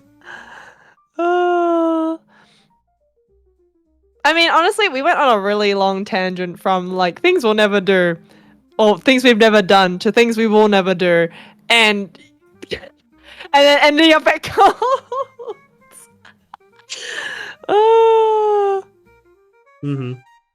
Yes, chat. I will never do a cult. I will never have a cult. I will never participate in a cult. If I do participate in a cult, shoot me on sight. Yeah. Get me before they come and get me before they get me. It's a sim for aliens. What's the connection here, Alexis? I don't get it. Actually, I have a question. If there was an alien cult, would you join it, Colin? Okay, when you say an alien cult, is like people that believe aliens exist, or it's actual aliens forming a cult? Like, people who believe that we're talking like that scene in the Crystal Skull. In the Crystal Skull of Indiana okay. Jones, like worshipping that kind of thing. Okay, probably and not. Being like, I want power and blah blah blah blah blah, and, yeah, like that. Okay, probably not. But if it's a cult with actual aliens like came down to Earth and be like, hey, can you wanna join us? I was like, maybe. Because that sounds cool. If an alien decides to come down and is like, yo, I'm gonna probe you, you okay. just might. You just might. Okay. If they say it like that, no. But it's like, hey, we want to like form a secret society amongst, the Earth. I was like, okay, that's kind of cool. I might do that. Rule number 2 for everybody: it has to specifically be a xenomorph, like sexy lady. That's how you get him. That's how you get him. Yeah. At that point, I was gonna like, yeah. Yeah. You don't even gotta say anything, baby. I am Yeah. all yours. Sign me up, baby. Either that or it's like, Please. hey, Corn, we're going to like to move to the, I don't know, the mountains. Like we're gonna worship this one VTuber. You wanna join? I was like, hell yeah. Hell yeah, Eh. man. Yeah. Oh my goodness. That's actually pretty Well, fun. if you all ever want to lure corn, you know how to do it. So You know how to do it, chat. You know how to do it. Corn, I have xenomorph babes. Come to the dark side.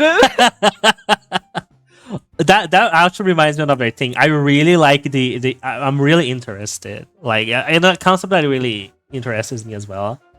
You haven't watched Her with Joaquin Phoenix? I don't think so, no. Is the guy that falls in love with the AI?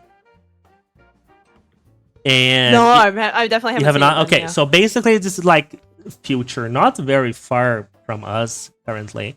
But basically, everybody has this AI assistant that's basically like, imagine like Google Glasses, but just like like they use like basically like a earbud where the AI is, and they basically just tell them everything.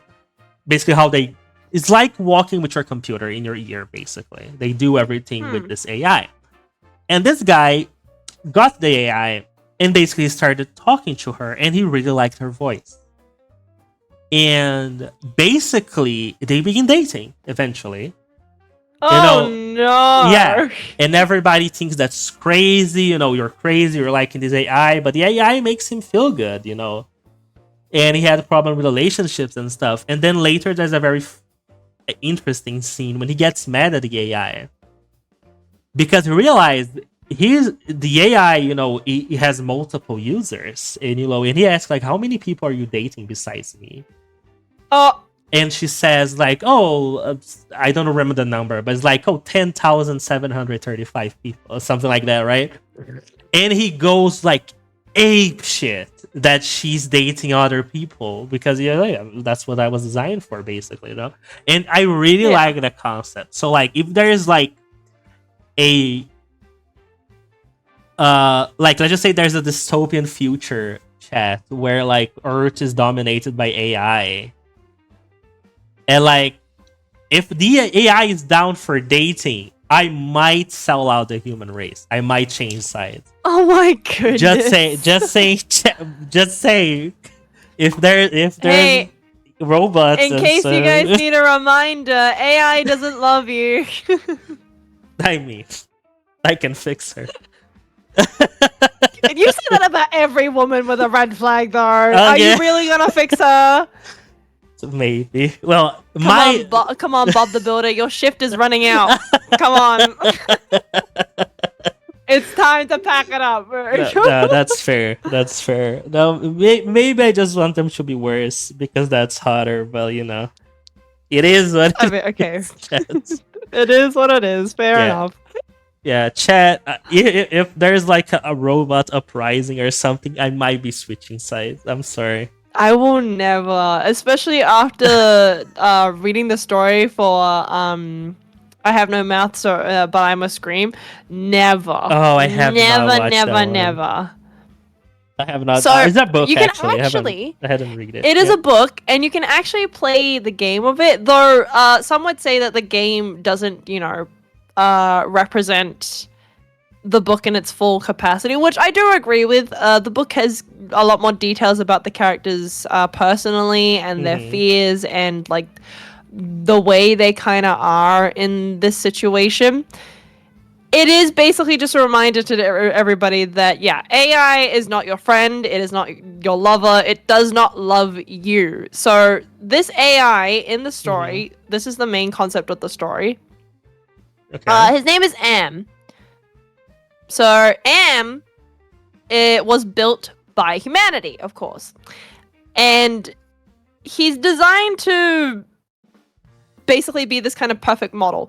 He gets to a point of where he begins to hate humanity, so much so that he kills off the entire human race except for 5 people.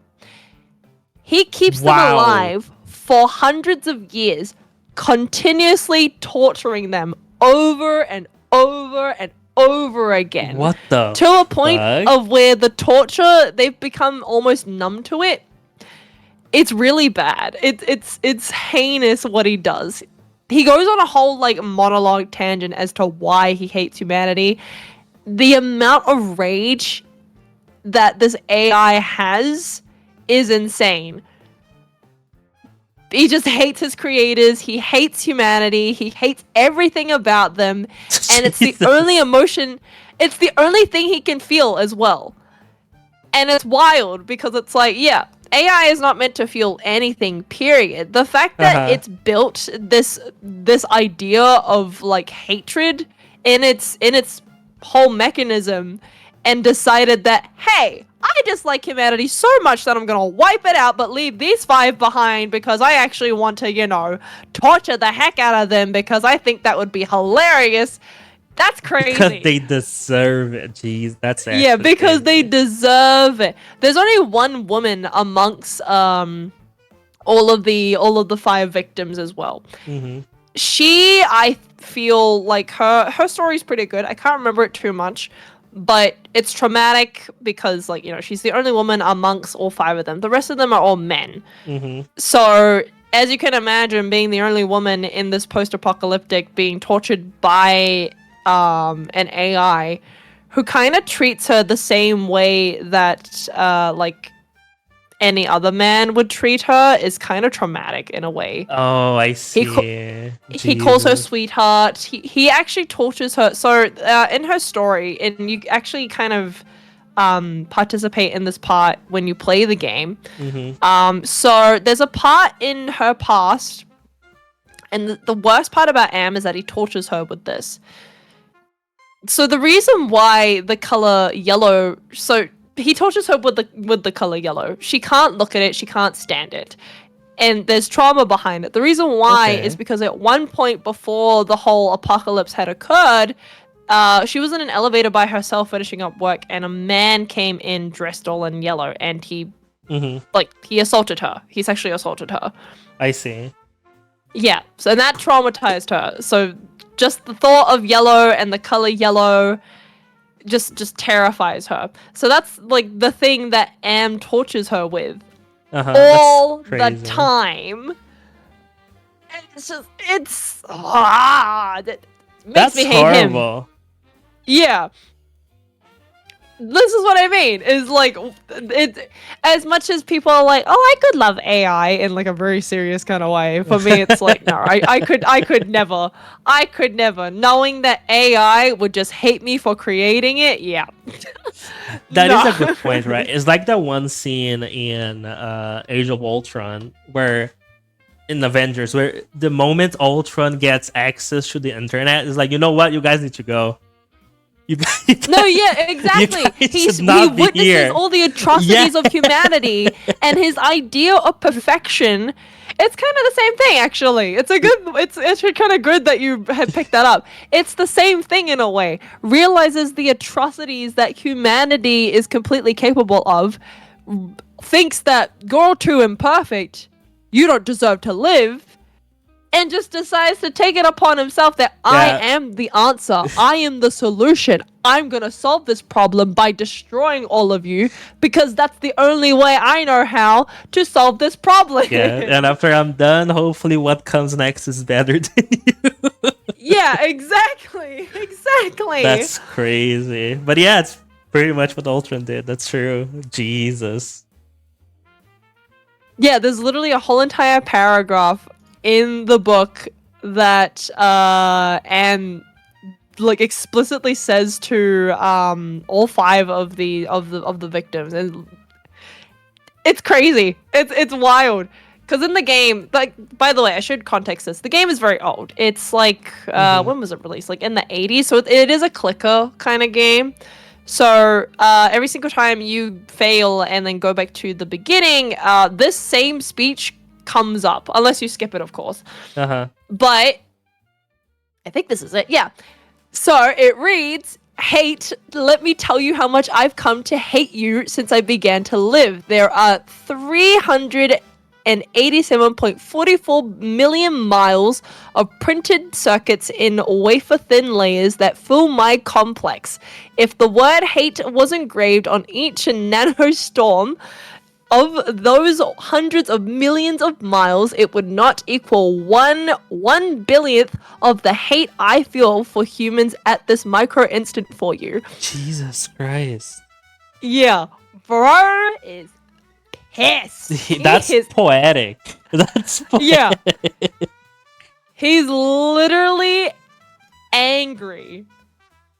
It's so it's so intriguing. I highly recommend people look into I Have No Mouth and I Must Scream. It was like my hyperfixation for a bit, which is kind of funny because it went from Fallout 1 and then immediately went into I Have No Mouth and I Must Scream. That's where the Jesus. hyperfixation started.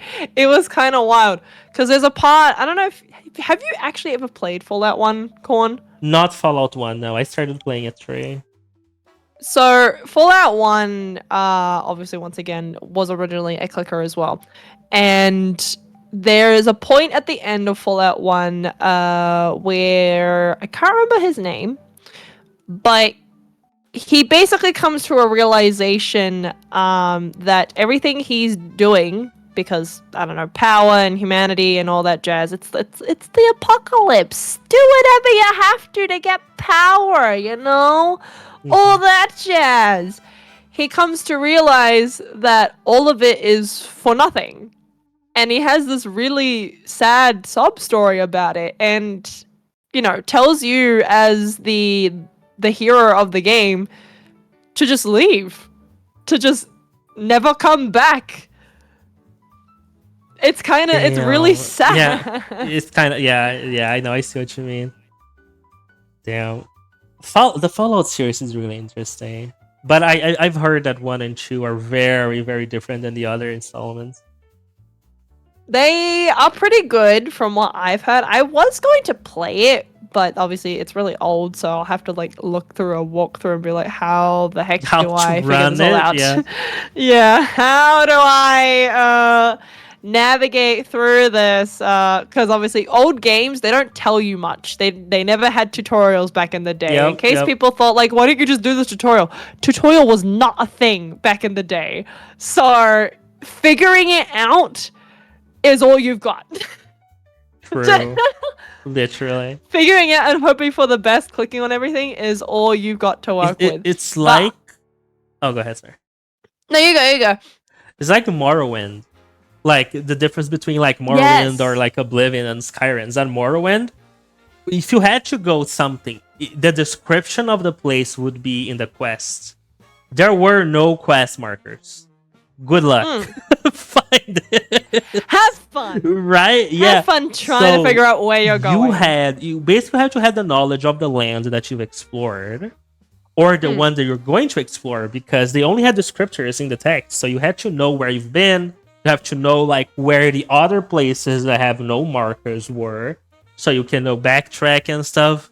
So it's actually kind of like very realistic, like how you go to somewhere.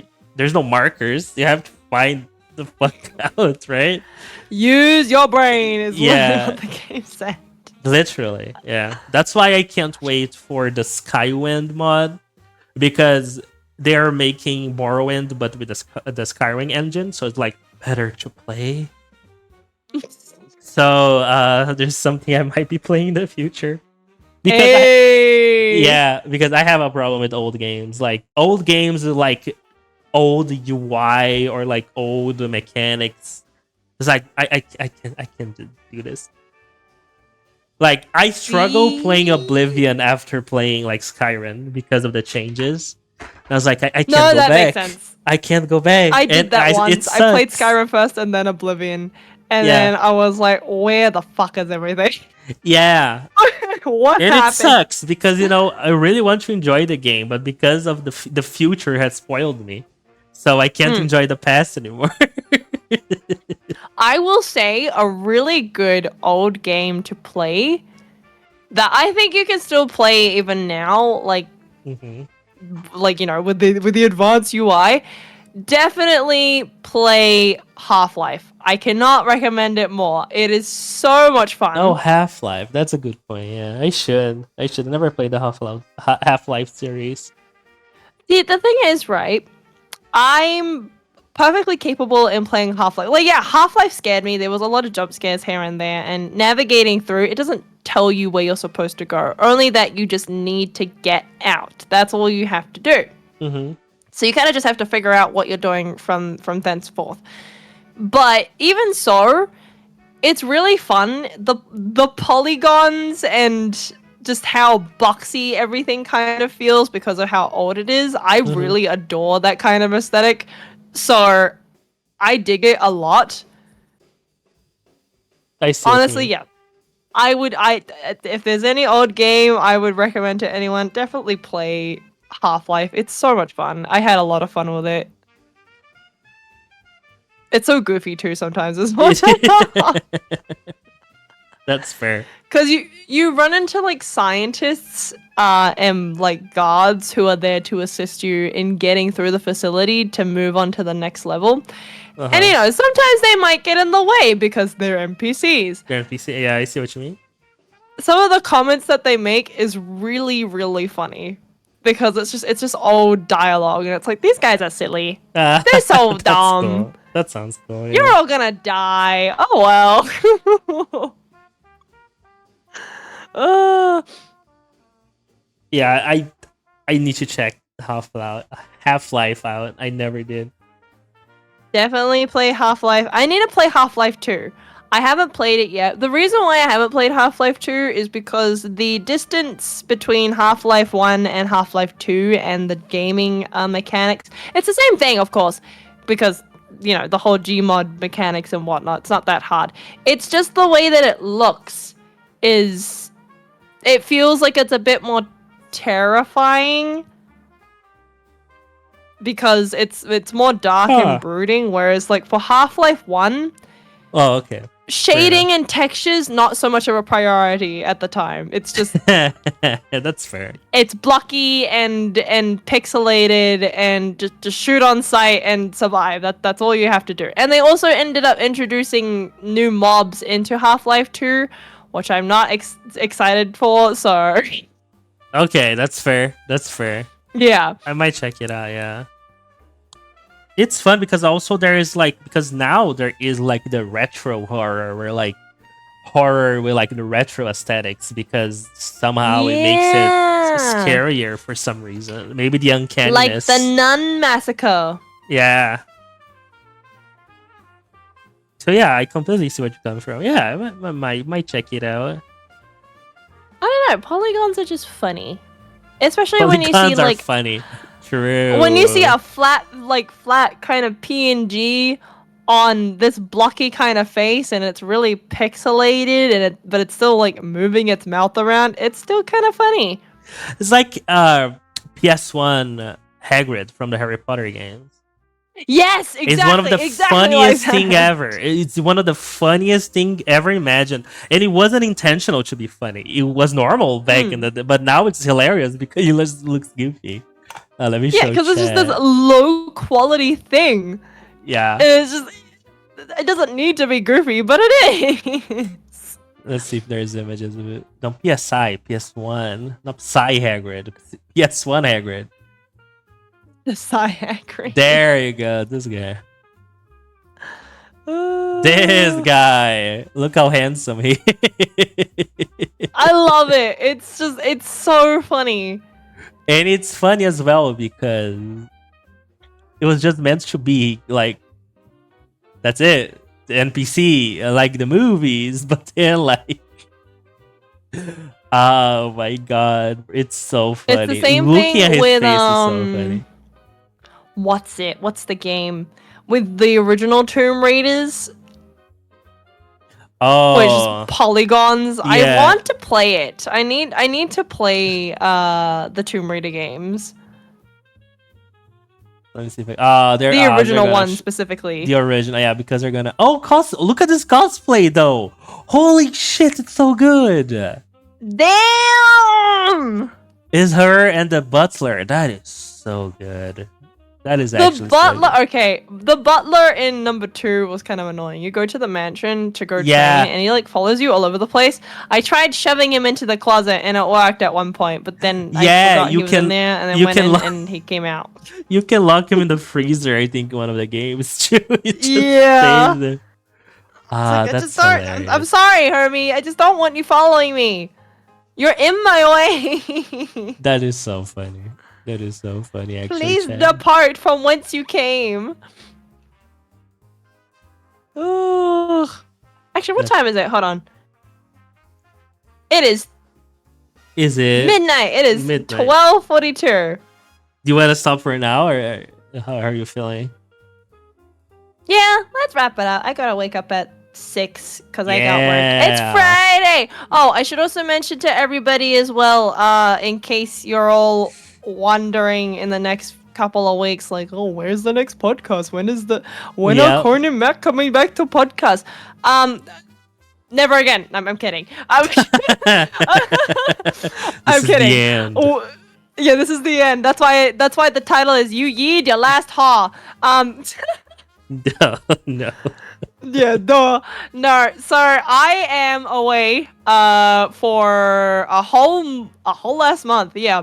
I will be traveling to Japan and Korea. So we will not be having a podcast probably.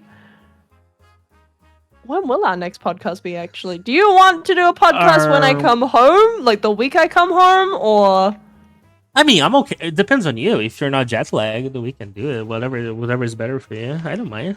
I mean, I should be fine. Actually, let's actually see. No, actually, that'll work because then it means that the week afterwards will be Christmas, and then we can just take a break. So it would be the The 19th. 19th. That's good. Yeah, that's a good Yeah. week. Especially at that point, the trip will still be fresh on my brain, so then we can debrief. We can debrief. Yeah, true. Yeah. True. Hell yeah. All right, that's Okay, good. cool. No podcasts until the 19th of December. Sorry, guys. We gotta go on hiatus. So basically a month, guys. I'm sorry. We sorry. Don't be But, mad at me. I mean, you can have Corn all to yourself, and like he can like I don't know. What do you want to do? Have I don't know, an interview with people. That's a good point. I might, have like an honorary member. That works. I mean, I guess. Hi, Creed! We're actually just wrapping up. I was just announcing to everybody that we will not be having another podcast until the 19th, or unless Korn decides that he wants to host it with my absence. I don't know. You can have like a cardboard cutout of me somewhere. I don't think I'm gonna do that. I will be streaming in the period, but I don't think I'm gonna leave the podcast with my co-hosts. We're two peas in a pod. Okie True, we are two peas in a pod, so Yeah. Let's you go, can't chat. only have one of us, you have to have both of us. True, exactly, chat. Okay, cool then. We'll do that then. The podcast will resume on the 19th of December. Be there or be square. Or B square, exactly. Be there, be triangle. Be there or be triangle. Actually, that's pretty good. Be there or be obtuse. Be obtuse, exactly. Or in, what is it? Another triangle? Isosceles? Yeah. That is a triangle, isn't it? Yeah. Oh yeah, it's isosceles. isosceles. Isosceles. Isosceles. Yeah, let's Yeah. go. Yeah. Okay, isosceles. I was like, what's she talking about? Yeah, it's the isosceles. Yeah. I love how you paused too. You were like, uh-huh. Yeah. Wait. Yeah. Wait. Huh? Huh? Ah! That was great. But yes, that was great I will be having you back guys, for the chat. podcast. In the meantime, make sure to support Korn in all his endeavors while you all wait for the podcast to return. Yay. I will be back with a lot of stories, a lot of shenanigans. Hopefully, I survive this trip. You will. We will. Don't worry about it. We will wait. We'll be waiting for you, Mecca. Right, chat. I mean, Con can give you guys, even Groomy and Loaf too, because I will be sending out photos to the three of them into the group chat. So, like, if you guys want updates on me, just hammer them for it. Yeah. Where's Mecca? What did she do today? Yeah, which should be like your manager update, like when the managers post for VTubers. We're gonna do that. Me, Lofi, and Goo. Yeah, it's gonna be she did that today, guys. So she went to do this. She may have gotten lost today on the train. Yeah, exactly. Just management update, and it's like 3 different point of views from all 3 of you. The story is not consistent, so everybody's confused about who's telling the truth. That'd be wild. That'd actually be really funny. Exactly. But yeah, I think we should wrap it up for today. Exactly. Thank you all for joining. I hope you guys had fun. I always have fun talking to you guys and talking to Maka. So I'll see you guys in a month or so. Yeah. Have fun with the 6 episodes we currently have. Yeah, just the 6th one. Yeah, you guys can always catch up with the other episodes. You know, the last one. Exactly. We had Gumi and Lofi as guests, and maybe in the future we might bring in more guests. So stay tuned. Yeah, indeed. But yes, we're gonna wrap it up here for today. Any closing out words, Corn? Any other closing out words? Remember to reach for an officer's gun. That's my closing statement. That's a wild statement to close out with. You know what? I'll deal it. I'll take with it. Yay! Yay! Bye everybody. Bye. Bye everyone. Bye.